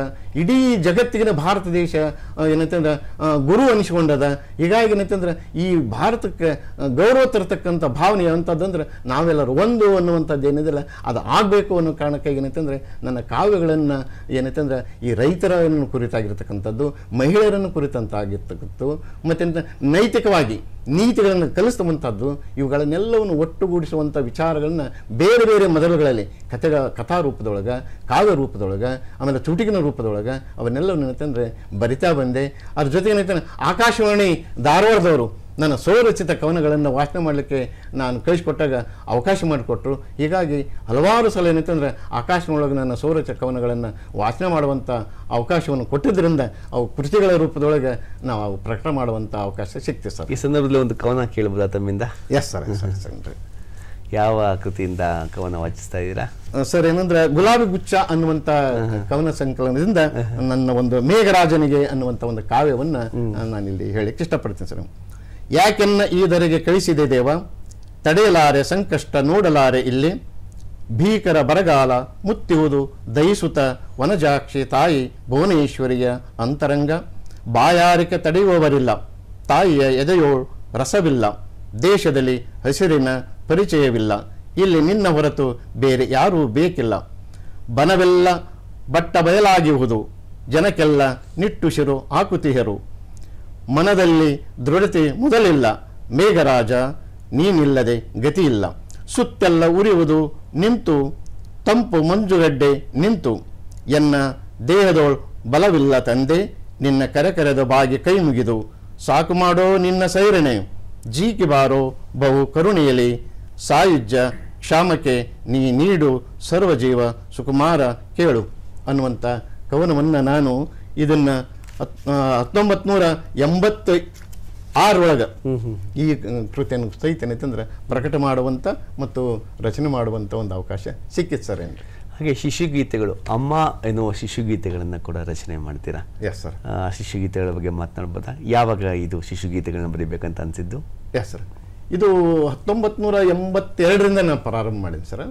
ಯಾಕಂದರೆ ನಾನೇನು ಡಿಗ್ರಿ ಓದುವಂಥ ಸಂದರ್ಭದೊಳಗೆ ಶಿಶುಗೀತೆಗಳನ್ನು ಮತ್ತು ಕಾವ್ಯಗಳನ್ನು ಕವನಗಳನ್ನು ರಚನೆ ಮಾಡೋದ್ರ ಜೊತೆಗೆ ಮಕ್ಕಳೊಂದಿಗೆ ಒಡನಾಟ ನನಗಿದ್ದರಿಂದ ಈ ಕೃತಿಗಳನ್ನು ರಚನೆ ಮಾಡಬೇಕಾಯಿತು. ಈ ನನ್ನ ಕೃತಿಗಳನ್ನು ನೋಡಿ ಏನೈತೆ ಅಂದರೆ ಧಾರವಾಡದ ಮಕ್ಕಳ ಮನೆ ಅನ್ನುವಂಥ ಒಂದು ಸಾಹಿತ್ಯದ ಸಂಘಟನೆ ಇದೆ ಸರ್. ಅವರು 1988 ಏನು ಮಾಡಿದರು ಅಂತಂದರೆ ಒಂದು ರಾಜ್ಯ ಮಟ್ಟದ ಮಕ್ಕಳ ಸಾಹಿತ್ಯಗಳ ಒಂದು ಗೋಷ್ಠಿಯನ್ನು ಆರಂಭ ಮಾಡಿ ಅದನ್ನು ಕಮ್ಮಟವನ್ನು ಏರ್ಪಾಡು ಮಾಡಿದರು 10 ದಿನಗಳ ಕಾಲ. ಅಲ್ಲೇ ಊಟ, ವಸತಿ ಮತ್ತು ನಿರಂತರವಾಗಿರ್ತಕ್ಕಂಥ ಮಕ್ಕಳ ಸಾಹಿತ್ಯಗಳಿಗೆ ತರಬೇತಿಯನ್ನು ಕೊಟ್ಟು ಸರ್. ಕಾವ್ಯಗಳನ್ನು ಹೇಗೆ ರಚನೆ ಮಾಡಬೇಕು, ಕಥೆಗಳು ಹೇಗಿರಬೇಕು ಮತ್ತು ಅವುಗಳ ಭಾಷೆ ಹೇಗಿರಬೇಕು, ಅವುಗಳಿಂದ ಆಗುವಂಥ ಪರಿಣಾಮ ಮತ್ತು ಪ್ರಭಾವವನ್ನು ಹೇಗೆ ನಾವು ಅವನ್ನ ನೆಗೆಟಿವ್ ಬರಲಾರ್ದ ಹಾಗೆ, ಮೂಡದ ಹಾಗೆ ಅವು ಪಾಸಿಟಿವ್ ಬಂದಿರಬೇಕು ಮತ್ತು ದೇಶಕ್ಕೆ, ಮಕ್ಕಳ ಭವಿಷ್ಯಕ್ಕೆ ಉತ್ತಮವಾದಂಥ ಮಾರ್ಗದರ್ಶನ ಸಿಗಬೇಕು ಅನ್ನುವಂಥ ತರಬೇತಿಯನ್ನು ಏರ್ಪಡಿಸಿದ್ರು. ಅಂಥ ತರಬೇತಿ ಒಳಗೆ ಆಗಿನ ನಮ್ಮ ರಾಯಚೂರು ಜಿಲ್ಲೆ ಇತ್ತು, ನಮ್ಮದೇನು ಕೊಪ್ಪಳ ಜಿಲ್ಲೆ ಆಗಿರಲಿಲ್ಲ ಸರ್. ಹಾಗಾಗಿ ರಾಯಚೂರು ಜಿಲ್ಲೆಯಿಂದ ನಾವು 3 ಜನ ಏನಂತಂದ್ರೆ ಸೆಲೆಕ್ಟ್ ಆಗಿದ್ವಿ. ಅದರ ಕೊಪ್ಪಳದಿಂದ ನಾನು ಬಂದಿದ್ದೆ, ರಾಯಚೂರಿನಿಂದ ಲಕ್ಷ್ಮೀದೇವಿ ಅನ್ನುವರು ಮತ್ತು ಇನ್ನೊಬ್ಬರು ಬಂದಿದ್ದರು ಸರ್, ಹೆಸರು ನೆನಪಿಲ್ಲ. ಸೊ ಹೀಗಾಗಿ ಏನಂತಂದರೆ ಆ ಭಾಗದ ಆ ಸಂದರ್ಭದಲ್ಲಿ ಇರತಕ್ಕಂಥ ಅನುಭವದ ಆಧಾರದ ಮೇಲಿಂದ ಉತ್ತಮವಾಗಿರ್ತಕ್ಕಂಥ ಮಕ್ಕಳ ಕಾವ್ಯಗಳನ್ನು ರಚನೆ ಮಾಡಿರ್ತಕ್ಕಂಥ ಸಂದರ್ಭದೊಳಗೆ ಅವನ್ನೆಲ್ಲವೂ ನೋಡಿದಾಗ ನನಗನಿಸ್ತು ನಾನು ಅದೇ ಮಾರ್ಗದಲ್ಲಿ ಹೋಗ್ಬೇಕಾಗಿತ್ತೇನು ಅಂತ ತಿಳ್ಕೊಂಡು ಏನ್ರಿ ಭಾಳ ಅಂದ್ರೆ ಭಾಳ ಎಲ್ಲ ಏನು ನಾವು ಪುಸ್ತಕದಲ್ಲಿ ಓದಿದ್ವಿ ಆ ಎಲ್ಲ ಸಾಹಿತಿಗಳು ಮಕ್ಕಳ ಸಾಹಿತಿಗಳು ರಾಜ್ಯ ಮಟ್ಟದಲ್ಲಿ ಎಲ್ಲರೂ ಬಂದಿದ್ದರಿಂದ ಒಂದು ರೀತಿಯಾಗಿರ್ತಕ್ಕಂಥ ಜೀವನ ಒಂದು ಪಾವನ ಅನ್ನುವಷ್ಟು ಮಟ್ಟಿಗೆ ನಮಗೆ ಖುಷಿ ಕೊಟ್ಟಿತ್ತು ಸರ್ ಅದೆಲ್ಲ. ಮೇಣದ ಬತ್ತಿ, ಶಿವನ ಮಾಲೆ, ಹೇಗೆ ಕಥಾ ಸಂಕಲನಗಳು ಹೊರಡ್ತಾ ಇರ್ತೀರಾ. Yes sir. ಈ ಶಿವನ ಮಾಲೆ ಮತ್ತು ಮೇಣದ ಬತ್ತಿ ಯಾವ ವಿಷಯಗಳನ್ನ ಇಟ್ಕೊಂಡು ಕಥಾ ಸಂಕಲನ ಹೊರಡ್ತಾ ಇರ್ತೀರಾ? Yes sir. ಏನ್ರಿಂದ ನೀವಂದಾಗೆ ಮೇಣದ ಬತ್ತಿ ಅಂತಂದರೆ ಈ ಮೇಣದ ಬತ್ತಿ ಏನು ಮಾಡ್ತದಂದ್ರೆ ತನ್ನನ್ನು ತಾನು ಸುಟ್ಟುಕೊಂಡು ಬೆಳಕು ಕೊಡ್ತದೆ. ಹಾಗೆಯೇ ಸಮಾಜದಲ್ಲಿ ಸೇವೆ ಮಾಡ್ತಕ್ಕಂಥ ಹಲವಾರು ಜನ ಇದ್ದಾರೆ. ಅವರೆಲ್ಲ ಏನಂದರೆ ತಮ್ಮನ್ನು ತಾವು ಏನಂತಂದ್ರೆ ಸಮರ್ಪಣೆ ಮಾಡಿಕೊಂಡು ಸಮಾಜಕ್ಕೆ ಒಂದು ಕೊಡುಗೆಯನ್ನು ಕೊಡುವಂಥ ಏನು ದೇಶ ಇದೆಯಲ್ಲ ಆ ದೇಶವನ್ನು ಇಟ್ಕೊಂಡಿರ್ತಕ್ಕಂಥ ವಿಷಯಗಳನ್ನು ನನ್ನ ಕಥೆಯಲ್ಲಿ ಅದನ್ನು ಕಥಾಂಶವನ್ನು ತಗೊಂಡು ಮೇಣದ ಬತ್ತಿ ಎನ್ನುವಂಥ ಕಥೆಯನ್ನು ನಾನು ಮುಖ್ಯವಾಗಿ ಇಟ್ಕೊಂಡು ಆ ಒಂದು ಕಥಾ ಸಂಕಲನವನ್ನು ತಂದೆ ಸರ್. ಶಿವನ ಮಾಲೆ ಅನ್ನೋದೇನಿದೆಯಲ್ಲ ಅದು ಶಿವ ಏನು ದುಷ್ಟರನ್ನು ಸಂಹಾರ ಮಾಡಿ ತಾನೇನು ರುಂಡಮಾಲೆಯನ್ನು ಧರಿಸ್ಕೊಂಡಿದ್ದ ಹಾಗೆಯೇ ಇಲ್ಲಿ ಏನಾಗ್ತದೆ ಅಂದರೆ ಸಮಾಜದಲ್ಲಿರ್ತಕ್ಕಂಥ ಅಂಕುಡೊಂಕುಗಳನ್ನು ತಿದ್ದಲಿಕ್ಕೆ ಹೋದಂಥ ಸಂದರ್ಭದೊಳಗೆ ಟೀಕೆ ಟಿಪ್ಪಣಿಗಳು ವಿಮರ್ಶೆಗಳು ಸಾಕಷ್ಟು ಬರುತ್ತೆ ಸಮಾಜದಲ್ಲಿ ಸೇವೆ ಮಾಡುವಂಥ ವ್ಯಕ್ತಿಗಳಿಗೆ. ಅವೆಲ್ಲವನ್ನು ಸಹಿಸಿಕೊಂಡು ಅವೆಲ್ಲವನ್ನು ಏನಂತಂದರೆ ಅವನು ಕೊರಳೊಳಗೆ ಹಾಕ್ಕೊಂಡು ಖುಷಿಯಿಂದನೇ ಯಾವ ಟೀಕೆ ಇರಲಿ ಯಾವ ಟಿಪ್ಪಣಿ ಇರಲಿ ನಾನು ನಿರಂತರವಾಗಿ ಸಮಾಜಕ್ಕೆ ಒಳ್ಳೆಯ ಕೆಲಸವನ್ನು ಮಾಡಬೇಕು. ಟೀಕೆ ಬಂದರೂ ನಂದಲ್ಲ, ಹೊಗಳಿಕೆ ಬಂದರೂ ನಂದಲ್ಲ, ಏನೇ ಬರಲಿ ಅಂತ ತಿಳ್ಕೊಂಡು ಏನಿತ್ತಲ್ಲ ಆ ದೃಷ್ಟಿಯನ್ನು ಇಟ್ಟುಕೊಂಡು ಶಿವನ ಮಾಲೆ ಅನ್ನುವಂಥ ಕಥೆಯನ್ನು ನಾನು ರಚನೆ ಮಾಡಿದೆ ಸರ್. ಆ ಕಥಾ ಸಂಕಲನದ ಟೈಟಲನ್ನು ಕೂಡ ನಾನು ಹಾಗೆ ಕೊಟ್ಟೆ ಸರ್. ಶಿವ ಅಂದ ತಕ್ಷಣ ಇನ್ನೊಂದು ವಿಷಯ ಜ್ಞಾಪಕ ಬರುತ್ತೆ. ತಾವು ಶಿವನ ಬಗ್ಗೆ ಭಕ್ತಿ ಮಾರ್ಗದ ಬಗ್ಗೆ ಉಪನ್ಯಾಸ ಕೂಡ ನೀಡ್ತಾ ಇರ್ತೀರಾ. ಸೊ ಅದ್ರ ಬಗ್ಗೆ ತಿಳಿಸ್ಕೊಡ್ಬೋದಾ? Yes sir. ಈಗ ಆಧ್ಯಾತ್ಮಿಕ ಕ್ಷೇತ್ರಕ್ಕೆ ಸಂಬಂಧಪಟ್ಟಂತೆ ಹೇಳೋದಾದರೆ ನಾನು ಬಾಲ್ಯದಲ್ಲಿ ಇದ್ದಂಥ ಸಂದರ್ಭದೊಳಗೆ ನಮ್ಮೂರೊಳಗೆ ಅಕ್ಕನ ಬಳಗ ಅಂತ ಮಹಿಳೆಯರೆಲ್ಲ ಮಾಡ್ಕೊಂಡಿದ್ದೆ ಸರ್. ಅದು ಪ್ರತಿ ಸೋಮವಾರ ಸಂಜೆ ಏನು ಮಾಡ್ತಿದ್ರು ಅಂದರೆ ರಾತ್ರಿ ಎಲ್ಲ ಊಟ ಎಲ್ಲ ಆದಮೇಲೆ ಮಹಿಳೆಯರು ನಮ್ಮ ತಾಯಿ ಅದರಲ್ಲಿ ಮೆಂಬರ್ ಇದ್ದರು. ಸೊ ಹೀಗಾಗಿ ಏನಂತಂದರೆ ಒಂದು ದೇವಸ್ಥಾನ ದುರ್ಗಮ್ಮನ ಗುಡಿ ಅಂತ ಇದೆ ಹಿರೇಯಗಶಿ ಒಳಗೆ. ನಮ್ಮಲ್ಲಿ 2 ಅಗಶಿಗಳು, ಸಣ್ಣ ಅಗಶಿ ಮತ್ತು ಹಿರೇಯಗಶಿ ಅಂತ ತಿಳ್ಕೊಂಡು ಹಿರೇಯಗಶಿ ದುರ್ಗಮ್ಮನ ಗುಡಿ ಒಳಗೆ ಈ ಎಲ್ಲ ಮಹಿಳೆಯರು ಏನೈತೆ ಅಂದರೆ ಕೆಲವಿಷ್ಟು ಮಹಿಳೆಯರು ಏನು ಮಾಡಿ ಅಕ್ಕನ ಬಳಗ ಮಾಡಿಕೊಂಡು ಅಲ್ಲಿ ಭಜನೆ ಮಾಡ್ತಿದ್ರು. ಆ ಪ್ರಭಾವದಿಂದ ಏನೈತೆ ಅಂದರೆ ಅಲ್ಲಿ ಭಕ್ತಿಗೀತೆಗಳನ್ನು ಕೇಳಿದಂಥ ನನಗೆ ಅದು ಮುಂದೆ ಹಾಗೇ ಮುಂದುವರಿತು. ಸೊ ಹೀಗಾಗಿ ಧಾರವಾಡದಲ್ಲಿ ನಾನು BEd ಮಾಡುವಂಥ ಮತ್ತು MA ಓದುವಂಥ ಎಕ್ಸ್ಟರ್ನಲ್ ಓದುವಂಥ ಸಂದರ್ಭದೊಳಗೆ ಅಲ್ಲಿ ಏನೈತೆ ಅಂದರೆ ತತ್ವಾನ್ವೇಷಣ ಮಂದಿರ ಅನ್ನುವಂಥ ಒಂದು ಮಂದಿರ ಇದೆ ಸರ್ ಕಲಾಭವನದ ಹಿಂಭಾಗದೊಳಗೆ. ಅಲ್ಲಿ ಪ್ರತಿದಿನ 6:30ರಿಂದ 7:30ವರೆಗೆ 1 ಗಂಟೆಗಳ ಕಾಲ ಅಲ್ಲಿ ಏನು ಮಾಡ್ತಾರೆ ಅಂದರೆ ಆಧ್ಯಾತ್ಮದ ಪ್ರವಚನ ನಡೀತದೆ 1 ಗಂಟೆ. ಸೊ ಹೀಗಾಗಿ ನಾ ಧಾರವಾಡದಲ್ಲಿ ಇರುವವರೆಗೂ ಅಥವಾ ಧಾರವಾಡಕ್ಕೆ ಹೋದಾಗೊಮ್ಮೆ ಆ ಕಾರ್ಯಕ್ರಮಕ್ಕೆ ಅಟೆಂಡ್ ಆಗಿ ಆ ಏನು ತತ್ವಾನ್ವೇಷಣ ಮಂದಿರದಲ್ಲಿ ನಡೀತಕ್ಕಂಥ ಆಧ್ಯಾತ್ಮದ ಪ್ರವಚನ ಕೇಳ್ತಾ ನನಗದೊಂದು ಪ್ರಭಾವ ಆಯಿತು. ಹೀಗಾಗಿ ನನ್ನ ಮನಸ್ಸು ಏನಂತಂದರೆ ಇವತ್ತಿಗೂ ಸಹಿತ ಆಧ್ಯಾತ್ಮದ ಕಡೆಗೇ ಇದೆ. ಹೀಗಾಗಿ ಸುಮಾರು 100ಕ್ಕೂ 100 ಅನ್ನಂಗಿಲ್ಲ, ಅದೇನು ಅನ್ಅಕೌಂಟ್ ಅಂತ ಅನ್ಬೋದು. ಎಲ್ಲೇ ಕರೀಲಿ ನಾನು ಇವತ್ತು ಶಿವಾನುಭವ ಕಾರ್ಯಕ್ರಮಕ್ಕೆ ಆಧ್ಯಾತ್ಮದ ಕೆಲಸಕ್ಕೆ ನಾನು ಕರೆದ್ರೆ ಅಂದರೆ ನಾನು ಹೋಗಿ ಉಚಿತವಾಗಿರ್ತಕ್ಕಂಥ ಸೇವೆಯನ್ನು ಸಲ್ಲಿಸಿ ಬರ್ತೀನಿ. ನಮ್ಮ ತಳಕಲ್ ಒಳಗೆ ಪ್ರತಿ ಹುಣ್ಣಿಮೆಗೊಮ್ಮೆ ಶಿವಾನುಭವ ಕಾರ್ಯಕ್ರಮವನ್ನು ಉಡುರಾಜಮುಖಿ ದೇವಸ್ಥಾನದೊಳಗೆ ನಡೀತದೆ. ಅಲ್ಲಿ ಸಹಿತ ಏನೈತಂದರೆ ನಾನು ಒಬ್ಬ ಅದರಲ್ಲಿ ಸದಸ್ಯನಾಗಿ ಕೆಲಸ ಮಾಡ್ತಾ ಇದ್ದೀನಿ. ಅಲ್ಲಿ ಮೊಳಗ್ ಸಾಬ್ ನೂರ್ ಭಾಷೆ ಅನ್ನುವಂಥವ್ರು ಏನೈತಾರೆ ಆ ಕೆಲಸವನ್ನು ಸಂಘಟನೆಯನ್ನು ಮಾಡ್ತಾ ಇದ್ದಾರೆ, ಮುಂಚೂಣಿ ಮಾಡ್ತಾ ಇದ್ದಾರೆ. ಹೀಗಾಗಿ ಏನೈತಂದರೆ ನನಗೆ ಆಧ್ಯಾತ್ಮದ ಬಗ್ಗೆ ಭಕ್ತಿಯ ಬಗ್ಗೆ ಶಿವ ಧರ್ಮ ಅನ್ನುವಂಥ ಅದು ಕೇವಲ ಏನಂತಾರೆ ಮೌಢ್ಯತೆಯಿಂದಲ್ಲ, ಅದು ಶುದ್ಧವಾಗಿರ್ತಕ್ಕಂಥ ಒಂದು ಭಕ್ತಿ ಮಾರ್ಗವನ್ನು ವಿಚಾರ ಮಾಡಿಕೊಂಡು ನನ್ನೊಳಗೆ ನಾನು ಅದನ್ನು ತೊಡಗಿಸ್ಕೊಂಡಿದ್ದೀನಿ ಸರ್. ಓಕೆ. ಸೊ ಜೇನು ಹನಿಗಳು ಎಂಬ ಚುಟುಕುಗಳ ಸಂಕಲನ ಮಾಡ್ತೀರಾ. ಒಂದು ಚುಟುಕನ್ನು ವಾಚನ ಮಾಡೋದ್ರ ಮೂಲಕ ಆ ಜೇನು ಹನಿಗಳ ಬಗ್ಗೆ ಮಾತನಾಡ್ಬೋದಾ? ಖಂಡಿತ ಸರ್. ಏನ್ರಿ ಈಗ ನಮ್ಮ DVG ಅವರು ಒಂದು ಮಾತು ಹೇಳ್ತಾರೆ ಅದ್ರಾಗ, ಅದನ್ನು ನೆನೆಸ್ಕೊಳ್ಳೋದಾದ್ರೆ ಬದುಕು ಜಟಕಾ ಬಂಡಿ ವಿಧಿ ಅದರ ಸಾಹೇಬ, ಬದುಕು ಜಟಕಾ ಬಂಡಿ ವಿಧಿ ಅದರ ಸಾಹೇಬ, ಮದುವೆಗೆ ಮಸಣಕೋ ನಡೆ ಎಂದ ಅಂತ ತಿಳ್ಕೊಂಡು ಅವ್ರು ಹೇಳ್ತಾರಲ್ಲ, ಅವರನ್ನು ಕ್ಷಮ ಕೋರಿ ನಾನು ಆಗ 82ರಲ್ಲಿ ಬರೆದಂಥ ಹನಿಗವನದೊಳಗೆ ಏನಿದೆ ಅನ್ನೋ ಸರ, ಬದುಕು ವೇಗ ಮೀರಿದ ಸ್ಕೂಟರ್, ಬದುಕು ವೇಗ ಮೀರಿದ ಸ್ಕೂಟರ್, ಕುಡುಕ ಅದರ ಚಾಲಕ ಗಾರ್ಡನ್ನಿಗೋ ಗಟಾರಕ್ಕೋ ನಡೆಯಂದ ಫಹ ವಜ್ರಬಂಡಿ. ನನ್ನ ಕಾವ್ಯನಾಮ ಫಹ ವಜ್ರಬಂಡಿ ಸರ. ಸೊ ಹೀಗಾಗಿ ಇದನ್ನು ಬರದೆ ಅಂತ. ಇನ್ನೊಂದು ಏನಂದ್ರೆ ಹಚ್ಚ ಹಸಿರ ಸಿರಿಯಲಿ ಬೆಳ್ಳ ತೆಳ್ಳಗೆ ಆಕಾರದಲ್ಲಿ ನಿನ್ನ ನೋಡಿ ಮೋಹಗೊಂಡು ಕೂಡಲೇನು ಅಂತ ತಿಳ್ಕೊಂಡು ಮಲ್ಲಿಗೆಯ ಹೂವನ್ನು ಅದರ ಬಳ್ಳಿ ಒಳಗಿರ್ತಕ್ಕಂಥ ಹೂವನ್ನು ನೋಡಿ ಈ ಚುಟುಕನ್ನು ನಾನು ಬರೆದೆ ಸರ. ಇನ್ನೊಂದು ಸಣ್ಣದು ಹೇಳೋದಾದರೆ, ಬದುಕು ಎನ್ನುವುದಲ್ಲ ನಮ್ಮ ಜೀವನ ಅನ್ನೋಂಥ ಟೈಟಲ್ನೊಳಗೆ ಏನು ಮಾಡಿದ್ದೀನಿ ಅಂದರೆ, ಬಾಲ್ಯ ಎನ್ನುವುದು ಹೂವು, ಅವಾಗೇನು ಗೊತ್ತಾಗೋದೇ ಇಲ್ಲ. ಬಾಲ್ಯ ಎನ್ನುವುದು ಹೂವು, ಯೌವನ ಎನ್ನುವುದು ಕಹಿಯಾದ ಕಾಯಿ, ಅದು ಏನು ಕಾಯಿ, ಯಾವ ರುಚಿನೂ ಕೊಡಂಗಿಲ್ಲ ಕಾಯಿ, ಅದು ಮುಪ್ಪಲಿ ಮಾಗಿದ ಅನುಭವ, ಇಷ್ಟಕ್ಕೆ ಮುಗಿಯಿತು ಜೀವನ ಪಯಣ ಅಂತ. ನಮ್ದು ಏನು ಜೀವನ ಅಂತ ತಿಳಿಯೋದ್ರೊಳಗನೆ ನಾವಲ್ಲೆಲ್ಲ ಎಂಡಿಗೆ ಬಂದುಬಿಟ್ಟಿರ್ತೀವಿ ಸರ್. ಸಣ್ಣವರಿದ್ದಾಗ ಗೊತ್ತಾಗಂಗಿಲ್ಲ, ಯುವಕರಿದ್ದರೆ ತಿಳಿಯಂಗಿಲ್ಲ, ಎಲ್ಲ ಆದಮೇಲೆ ಎಲ್ಲ ಅಷ್ಟೊತ್ತಿ ಮಕ್ಕಳು ಮರಿ ಆಗಿರ್ತಾವೆ. ಇನ್ನೇನಪ್ಪ ಅನ್ನೋದ್ರಿಗೆ ಜೀವನ ಅಲ್ಲಿ ಮುಗಿದ ಹೋಗ್ತದೆ ಅನ್ನೋದಕ್ಕೆ ಜೀವನ ಅನ್ನುವಂಥ ಟೈಟ್ನೊಳಗೆ ಈ ಹನಿಗವನವನ್ನು ಬರೆದಿದ್ದೆ ಸರ್. ಸೊ ಹನಿಗವನಗಳ ಚುಟುಕುಗಳ ಒಂದು ಸಂಕಲನ ಇದೆ. ಈಗ ಅನೇಕ ಹಾಸ್ಯಪರ ಚುಟುಕುಗಳು ಸಿಗ್ತವೆ ಅಲ್ಲಿ. ಹಾಗೆ ನಾಟಕ ಬರೆಯೋದು ಒಂದು ವಿಶೇಷ ಕಲೆ. ನಾಟಕ, ಅದರಲ್ಲಿ ಆದರ್ಶ ಮಗ ಅಂತ ನಾಟಕವನ್ನು ರೇಡಿಯೋಗೆ ಬರೀತೀರಾ ನೋಡಿ. ನಾಟಕ ದೂರದರ್ಶನಕ್ಕೆ ಬರೆಯೋದು ಬೇರೆ, ಟಿವಿ ಚಾನಲ್ಗಳಿಗೆ, ವೇದಿಕೆಗಳಿಗೆ, ಸ್ಟೇಜ್ ನಾಟಕಗಳು ಬರೆಯೋದು ಬೇರೆ, ರೇಡಿಯೋದಲ್ಲಿ ಪ್ರಧಾನವಾಗಿ ಸಂಭಾಷಣೆಯಲ್ಲೇ ನೀವೆಲ್ಲ ಚಿತ್ರಣವನ್ನು ಕಟ್ಕೊಡ್ಬೇಕಾಗತ್ತೆ. Yes sir. ಸೊ ರೇಡಿಯೋ ನಾಟಕ ಬರೆದಿದ್ದೀರಾ ಆದರ್ಶ ಮಗವನ್ನು, ಇದು ಬರೆಯುವಾಗ ಏನೆಲ್ಲ ಚಾಲೆಂಜಸ್ ಆಯಿತು? ಸೊ ಅದ್ರ ಬಗ್ಗೆ ಮಾತಾಡೋದು. Okay sir. ನನಗೆ ಸ್ವರಚಿತ ಕವನವನ್ನು ವಾಚನ ಮಾಡಲಿಕ್ಕೆ ಹೋದಂಥ ಸಂದರ್ಭದಲ್ಲಿ ರೇಡಿಯೋ ಸ್ಟೇಷನ್ದಲ್ಲಿ ಅಲ್ಲಿ ಇರ್ತಕ್ಕಂಥ ನಿರ್ದೇಶಕರು, ಅವ್ರ ಹೆಸರು ಕರೆಕ್ಟಾಗಿ ನೆನಪು ಉಳಿದಿಲ್ಲ ಸರ್, ಅವರು ನನಗೆ ಹೇಳಿದರು, ಇಷ್ಟು ಚೆನ್ನಾಗಿ ಕಾವ್ಯಗಳನ್ನು ರಚನೆ ಮಾಡ್ತೀರಿ, ಬೇರೆ ರೀತಿಯ ನಾಟಕಗಳನ್ನು ಬರೆದಿದ್ದೀರಿ. ಅವ್ರಿಗೆಲ್ಲ ನಾನು ತೋರಿಸಿದ್ದೀನಿ ಸರ್. ಅವರು ಮೆಚ್ಕೊಂಡಿದ್ದರು, ಚೆನ್ನಾಗಿ ಬರೀತೀರಿ, ಬರೀರಿ ಅಂತ ಪ್ರೋತ್ಸಾಹನೂ ಕೊಟ್ಟಿದ್ದರು. ನಾನು ಆ ಸಂದರ್ಭದಲ್ಲಿ ಒಂದು ಮಾತನ್ನು ನೆನಪಿಸ್ಕೊಳ್ಳೋದಾದರೆ, ಉದ್ಘೋಷಕ ಹುದ್ದೆಯನ್ನು ಅವರು ಕಾಂಟ್ರಾಕ್ಟ್ ಇದ್ರ ಮೇಲೆ ಏನಂತ ಕಾಲ್ಫರ್ ಮಾಡಿದರು. ನಾನು ಅದು ಎಕ್ಸಾಮಿನೇಷನ್ ಕೂಡ ಬರೆದಿದ್ದೆ. ಏನ್ರಿ, ನಾನು ರೇಡಿಯೋದಲ್ಲಿ ಉದ್ಘೋಷಕನಾಗಿ ಕೆಲಸ ಮಾಡಬೇಕು ಅನ್ನುವಂಥ ಆಸಕ್ತಿ ಇತ್ತು.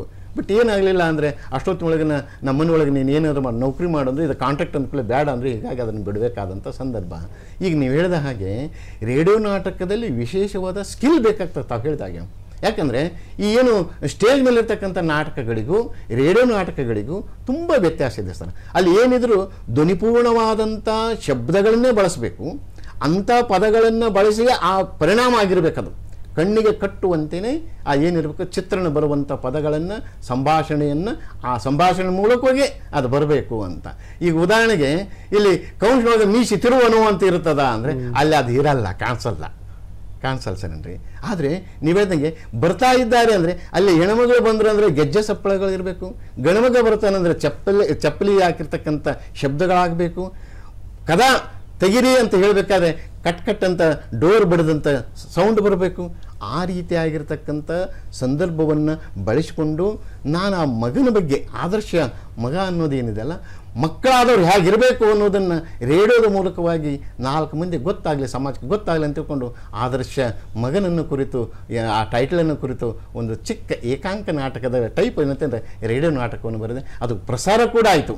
ಬಹಳ ಖುಷಿ ಕೊಟ್ಟಂಥ ವಿಚಾರ ಅದು. ಹೀಗಾಗಿ ತಂದೆ ಹೇಗಿರ್ತಾರೆ, ತಾಯಿ ಹೇಗಿರ್ತಾರೆ, ಅಣ್ಣ ತಮ್ಮಂದಿರು ಹೇಗಿರ್ತಾರೆ, ಅಲ್ಲಿ ಆಜುಬಾಜು ಇರ್ತಕ್ಕಂಥವ್ರು ಹೆಂಗಿರ್ತಾರೆ, ಬಂಧು ಬಳಗ ಹೆಂಗಿರ್ತದೆ ಅನ್ನುವುದನ್ನು ಧ್ವನಿ ಕೂಡಿಸ್ಕೊಂಡು ಆ ಮಗನ ಆಗಿರ್ತಕ್ಕಂಥವ್ನು ಎಲ್ಲವರನ್ನು ಒಳಗೊಂಡು ಹೇಗೆ ಜೀವನವನ್ನು ಕಟ್ಕೊಳ್ಬೇಕು, ಅವನು ಎಲ್ಲರನ್ನು ಸಂಭಾಳಿಸ್ತಾನೆ, ಹೆಂಗೆ ಸಂಭಾಳಿಸ್ಬೇಕು ಅನ್ನುವಂಥ ಮಗ ಆದವನು ಹೆಂಗಿರಬೇಕು ಅಂದರೆ ಈ ರೀತಿಯಾಗಿರಬೇಕು, ಆದರ್ಶ ಆಗಿರಬೇಕು ಅನ್ನುವಂಥ ನನ್ನ ಕನಸಿನ ಆದರ್ಶದ ವಿಚಾರಗಳನ್ನೆಲ್ಲ ಆ ನಾಟಕದೊಳಗೆ ನಾನು ಸೇರ್ಪಡೆ ಮಾಡಿ ರಚನೆ ಮಾಡಿದೆ ಸರ್. ಅದು ತುಂಬ ಸಂತೋಷ ಸರ್. ಹಾಗೆ ಮಹರ್ಷಿ ವಾಲ್ಮೀಕಿ, ರಾಜಶ್ರೀ ಭಗೀರಥ, ಇವ್ರ ಬಗ್ಗೆ ಎಲ್ಲ ಪುಸ್ತಕಗಳನ್ನ ಬರ್ತೀರಾ ಒಂದಷ್ಟು ಅದ್ರ ಬಗ್ಗೆ ಬೆಳಕು ಚೆಲ್ಲೋದಾದರೆ?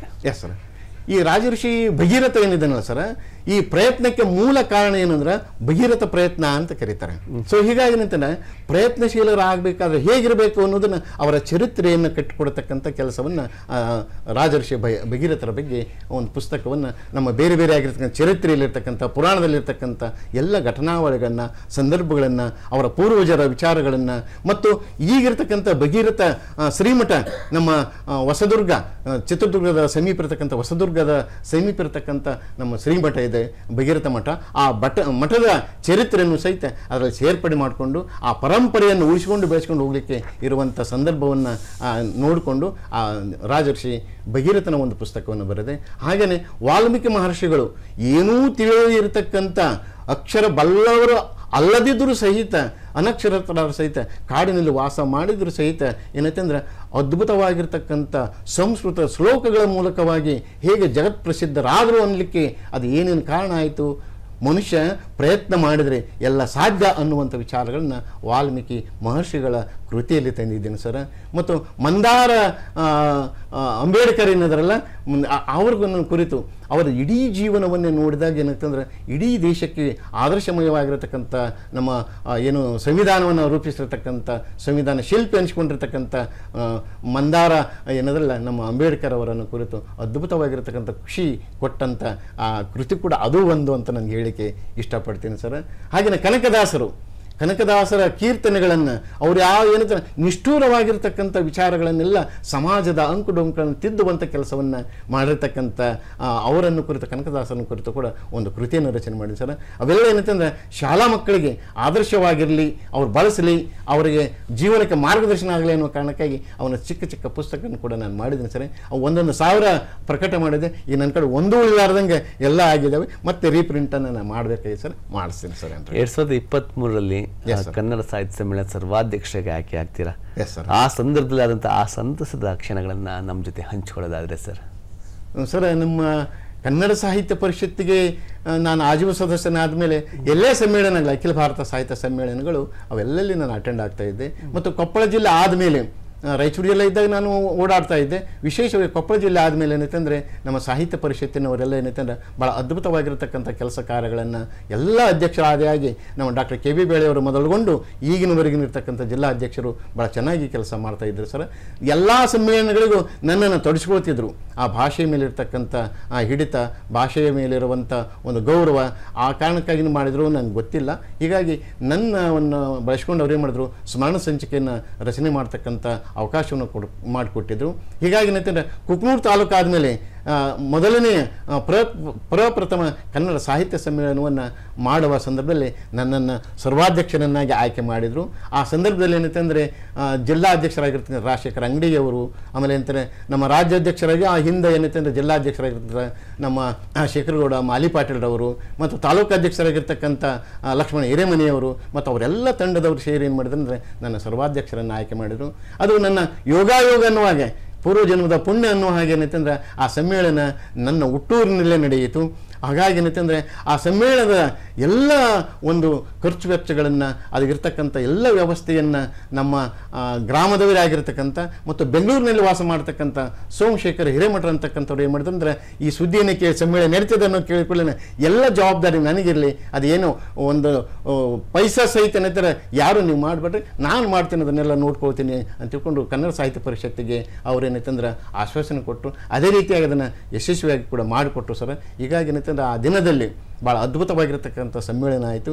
ಇಡೀ ಊರೊಳಗೆ ಮೆರವಣಿಗೆ ಆದದ್ದು, ಅದು ಗೋಷ್ಠಿ ಆದದ್ದು, ಸನ್ಮಾನ ಆದದ್ದು, ಅದೆಲ್ಲವನ್ನು ಮರಿಲಾರದ ಒಂದು ಚಿತ್ರಣ ಅಂತ ಹೇಳ್ಬೋದು ಸರ್. ಆ ಸಂದರ್ಭದಲ್ಲಿ ಸೊರಟೂರವರು ಮತ್ತು ಏನಂತಂದ್ರೆ ನಮ್ಮೂರಿನ ಮತ್ತೊಂದು ಕುಟುಂಬದವ್ರು ಏನು ಮಾಡಿದ್ರೆ, ಇಲ್ಲ ನೀವೊಬ್ಬರಲ್ಲ ನಮಗೊಂದು ಅವಕಾಶ ಕೊಡ್ರಿ ಸಮ್ಮೇಳನದಲ್ಲಿ ಇದು ಮಾಡಲಿಕ್ಕೆ ಅಂತ ತಿಳ್ಕೊಂಡು ಏನಂತಂದ್ರೆ ಅಂದಾಗ ಅವರು ಪ್ರಸಾದದ ವ್ಯವಸ್ಥೆ, ಊಟದ ವ್ಯವಸ್ಥೆಯನ್ನು ಅವ್ರು ಮಾಡಿದರು.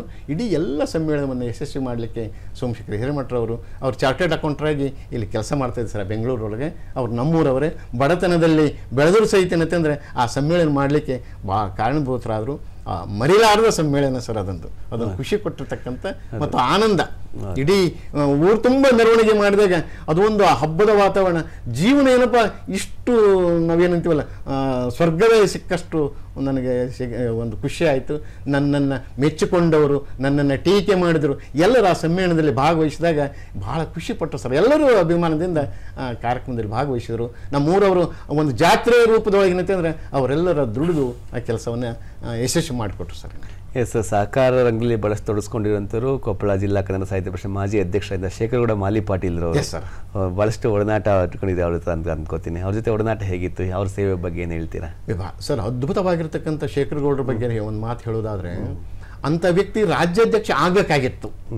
ಯಾಕಂದರೆ ಅವರು 2 ಅವಧಿಗೆ, ಮೊದಲನೇ ಅವಧಿಯಲ್ಲಿ ಜಿಲ್ಲಾ ಅಧ್ಯಕ್ಷರಾದರು, 2ನೇ ಅವಧಿ ಒಂದು ಮಾತು ಹೇಳಿದ್ರು ಅವರು. ಏನಂದ್ರೆ ಒಂದು ಅವಧಿ ಮುಗೀತು, 2ನೇ ಅವಧಿ ಆದ ಸರ್ ನಾವು ಒಂದು ಮಾತು ಹೇಳಿದ್ರಿ ಅಂದರೆ 1ನೇ ಅವಧಿ ಒಳಗನೆ ಪ್ರತಿ ಜಿಲ್ಲೆಯಲ್ಲಿ ತಾಲೂಕಿನಲ್ಲಿ ಏನು ಸಮ್ಮೇಳನ ನಡೀತಿದ್ದು ವಾರ್ಷಿಕವಾಗಿ ಎಲ್ಲ ಜಿಲ್ಲಾದ ಅಧ್ಯಕ್ಷರನ್ನು ಕರೆಸ್ತಿದ್ರು. ಎಲ್ಲ ಜಿಲ್ಲಾದ ಅಧ್ಯಕ್ಷರು ಪ್ರತಿ ಒಂದೊಂದು ದಿವಸ ಬೆಳಿಗ್ಗೆ ಬೇರೆ ಬೇರೆ ಗೋಷ್ಠಿ ಒಳಗೆ ಅಂದ್ರೆ ಅಷ್ಟು ಅವರೆಲ್ಲರನ್ನು ಸಂಪರ್ಕದಲ್ಲಿ ಇಟ್ಕೊಂಡಿದ್ರು. ಅಖಿಲ ಭಾರತ ಸಾಹಿತ್ಯ ಸಮ್ಮೇಳನ ನಮ್ಮ ಕೊಪ್ಪಳ ಜಿಲ್ಲೆ ಒಳಗೆ ಮಾಡಿಸೋಣ ಅನ್ನುವಂಥ ಆಶ್ವಾಸನೆಯನ್ನು ಕೊಟ್ಟರು 2ನೇ ಅವಧಿಗೆ, ಮತ್ತು ಹಂಗೂ ಮಾಡಿದರು. ಎಲ್ಲವನ್ನು ಬಹಳ ತ್ಯಾಗದಿಂದ ಅವ್ರು ಏನು ಮಾಡಿದ್ರು ಅಂದರೆ ಸಾಹಿತ್ಯವನ್ನು ಬೆಳೆಸುವಂಥ ಕೆಲಸವನ್ನು ಸಾಹಿತ್ಯ ಪರಿಷತ್ತಿನಿಂದ ಸಿಗುವಂಥ ಅನುದಾನಕ್ಕಿಂತ ಅವರ ಸ್ವಂತ ಅನುದಾನವನ್ನು ಸ್ವಂತ ರೊಕ್ಕವನ್ನು ಅವರು ಮತ್ತು ರಾಜಶೇಖರ ಅಂಗಡಿಯವರು ಏನಂತೆ ಕೈಯಿಂದ ಖರ್ಚು ಮಾಡಿಕೊಂಡ್ರು ಎಲ್ಲರನ್ನು ವಿಶ್ವಾಸಕ್ಕೆ ತಗೊಂಡು ಅವರಷ್ಟು ಒಳ್ಳೆಯ ಕೆಲಸವನ್ನು ಮಾಡಿದ್ರಂತ ಹೇಳಲಿಕ್ಕೆ ಭಾಳ ಅಭಿಮಾನ ಅನ್ನಿಸ್ತದೆ. ಈಗಲೂ ನನಗೇನಿರ್ತದೆ ವಜ್ರ ಬಂಡಿ ನೀವು ನಿಮ್ಮ ಸಾಹಿತ್ಯ ಬೆಳಿಬೇಕು, ನಿಮ್ಮನ್ನು ಬೆಳೆಸಬೇಕು ಅಂತ ತಿಳ್ಕೊಂಡು ಹೇಳಿದರು ಸರ್. ಹೀಗಾಗಿ ನಮ್ಮ ತಾಲೂಕಾ ಸಾಹಿತ್ಯ ಸಮ್ಮೇಳನ ಆಗುವಾಗ ಅವರೆಲ್ಲರ ಒಂದು ಪ್ರೋತ್ಸಾಹ ಮತ್ತು ಅವರ ಒಂದು ವಿಶ್ವಾಸ, ಅವರ ಒಂದು ನನ್ನ ಮೇಲೆ ಇಟ್ಟಿರ್ತಕ್ಕಂಥ ಒಂದು ಗೌರವ ಕೂಡ ನನ್ನ ಸೇವೆಯನ್ನು ಗುರುತಿಸ್ಯಾರ ಅಂತ ನಾನು ಅಭಿಮಾನದಿಂದ ಹೇಳಿಕ್ಕೆ ಇಷ್ಟಪಡ್ತೀನಿ ಸರ್. ನಿಮ್ಮ ಆಶಯದಂತೆ ಶೇಖರ್ ಮಾಲಿಪಾಟೀಲ್ ಇನ್ನೂ ಹೆಚ್ಚಿನ ಸೇವೆ ಮಾಡೋಂಥ ಅವಕಾಶ ಸಿಗಲಿ ಅಂತ ರಾಜ್ಯಾಧ್ಯಕ್ಷರು ಆಗ್ಬೇಕು ಸರ್ ಹೇಳ್ತಾ, ಈಗ ತಾವು ಅನೇಕ ಸಂಪಾದಿತ ಕೃತಿಗಳನ್ನು ಕೂಡ ಹೊರತಂದಿದ್ದೀರಾ. ಆ ಸಂಪಾದಿತ ಕೃತಿಗಳ ಬಗ್ಗೆ ಮಾತನಾಡಿದ್ರೆ ಸರ್. Yes sir. ಈಗ ನನಗೆ ಹೇಳಿದ್ನಲ್ಲ ಸರ್, ನಾನು ಕನ್ನಡ ಸಾಹಿತ್ಯ ಪರಿಷತ್ತಿನ ಕುಕನೂರು ತಾಲೂಕಿನ ಸಮ್ಮೇಳನ ನಮ್ಮ ರಮರಾನ್ ಇಡಗುಂದಿಯವರಾದರು ಸರ್. ಅವರ ನಮ್ಮ ಮೊದಲನೇದಾಗಿ ಏನಂತಂದ್ರೆ ನಮ್ಮ ತಳಕಲ್ ಹೋಬಳಿ ಘಟಕದ ಸಾಹಿತ್ಯ ಸಮ್ಮೇಳನ ರಾಜ್ಯದಲ್ಲೇ ಪ್ರಪ್ರಥಮ ಬಾರಿಗೆ ಮಾಡಿದ್ವಿ.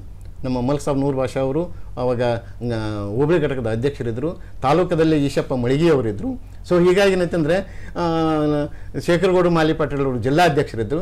ಆ ಸಂದರ್ಭದಲ್ಲಿ ನಾವು ಏನಂತಂದ್ರೆ ರಮರಾನ್ ನಿಡ್ಗುಂದಿ ಅವ್ರನ್ನ ಏನು ಮಾಡಿದ್ವಿ ಅಂದರೆ ಹೋಬಳಿ ಘಟಕದ ಸಮ್ಮೇಳನ ಅಧ್ಯಕ್ಷರು ಮಾಡಿದ್ವಿ. ನಂತರ ತಾಲೂಕಾಧ್ಯಕ್ಷರು, ಜಿಲ್ಲಾಧ್ಯಕ್ಷರನ್ನ ಆದ ಸರ್. ಈ ತಾಲೂಕಾಧ್ಯಕ್ಷರಾಗಿ ಆದಂಥ ಸಂದರ್ಭದೊಳಗೆ ಒಂದು ಸ್ಮರಣ ಸಂಚಿಕೆಯನ್ನು ತರಬೇಕು ಅಂತ ನನ್ನ ಸಂಪಾದಕನನ್ನಾಗಿ ಮಾಡಿದ್ರು. ನಾನು ಅವರಲ್ಲಿ ಒಂದು ರಿಕ್ವೆಸ್ಟ್ ಮಾಡಿಕೊಂಡೆ, ಅಥವಾ ಕಂಡೀಷನ್ ಹಾಕಿದೆ, ನೀವು ಸಮ್ಮೇಳನದಲ್ಲಿ ಬಿಡುಗಡೆ ಮಾಡೋದಾದ್ರೆ ನಾನು ಆ ಕೆಲಸ ಮಾಡ್ತೀನಿ, ಇಲ್ಲ ಅಂದಿಲ್ಲ ಅಂತಕೊಂಡು. ಸೊ ಹೀಗಾಗಿ ನನ್ನ ಈ ಸ್ವಭಾವವನ್ನು ಕನ್ಸಿಡರ್ ಮಾಡಿ ಜಿಲ್ಲಾ ಸಮ್ಮೇಳನದ ಪ್ರತಿ ಸಮ್ಮೇಳನಕ್ಕೂ ಸ್ಮರಣ ಸಂಚಿಕೆಯನ್ನು ತಂದಾಗ ನನ್ನನ್ನು ಸಹಿತ ಏನಂತಂದರೆ ಆ ಸಮ್ಮೇಳನದ ಸ್ಮರಣ ಸಂಚಿಕೆಯ ಸಮಿತಿ ಒಳಗೆ, ಸಂಪಾದಕ ಮಂಡಳಿ ಒಳಗೆ ನಂದು ಮೊದಲನೇ ಹೆಸರನ್ನು ಇಟ್ಟುಕೊಂಡು ಆ ಎಲ್ಲ ಕೆಲಸಗಳು ಮಾಡಲಿಕ್ಕೆ ಅವಕಾಶ ಮಾಡಿಕೊಟ್ರು ಸರ್. ಸೊ ಹೀಗಾಗಿ ಆ ಏನು ಲೇಖನಗಳನ್ನು, ಕಾವ್ಯಗಳನ್ನು ತರಿಸಿಕೊಂಡು ಅವನ ಪ್ರಿಂಟ್ ಮಾಡುವಾಗ ತಿದ್ದುಪಡಿ ಮಾಡುವಂಥದ್ದು, ಕರೆಕ್ಷನ್ ಮಾಡುವಂಥ ಕೆಲಸವನ್ನು ನಾನು ಮಾಡೀನಿ. ಅದು ಮಾಡೋದ್ರಿಂದ ಏನಾಗುತ್ತೆ ಅಂದರೆ ಅವರ ತಿದ್ದುಪಡಿ ಮಾಡೀನಿ ಅನ್ನೋದಕ್ಕಿಂತ ಆ ತಿದ್ದುಪಡಿ ಮಾಡುವಾಗ ಓದಿದ ಜ್ಞಾನ ನನಗಿನ್ನು ಹೆಚ್ಚು ಖುಷಿ ಕೊಟ್ಟದ, ನನಗೆ ಹೆಚ್ಚು ಆನಂದ ಕೊಟ್ಟದ.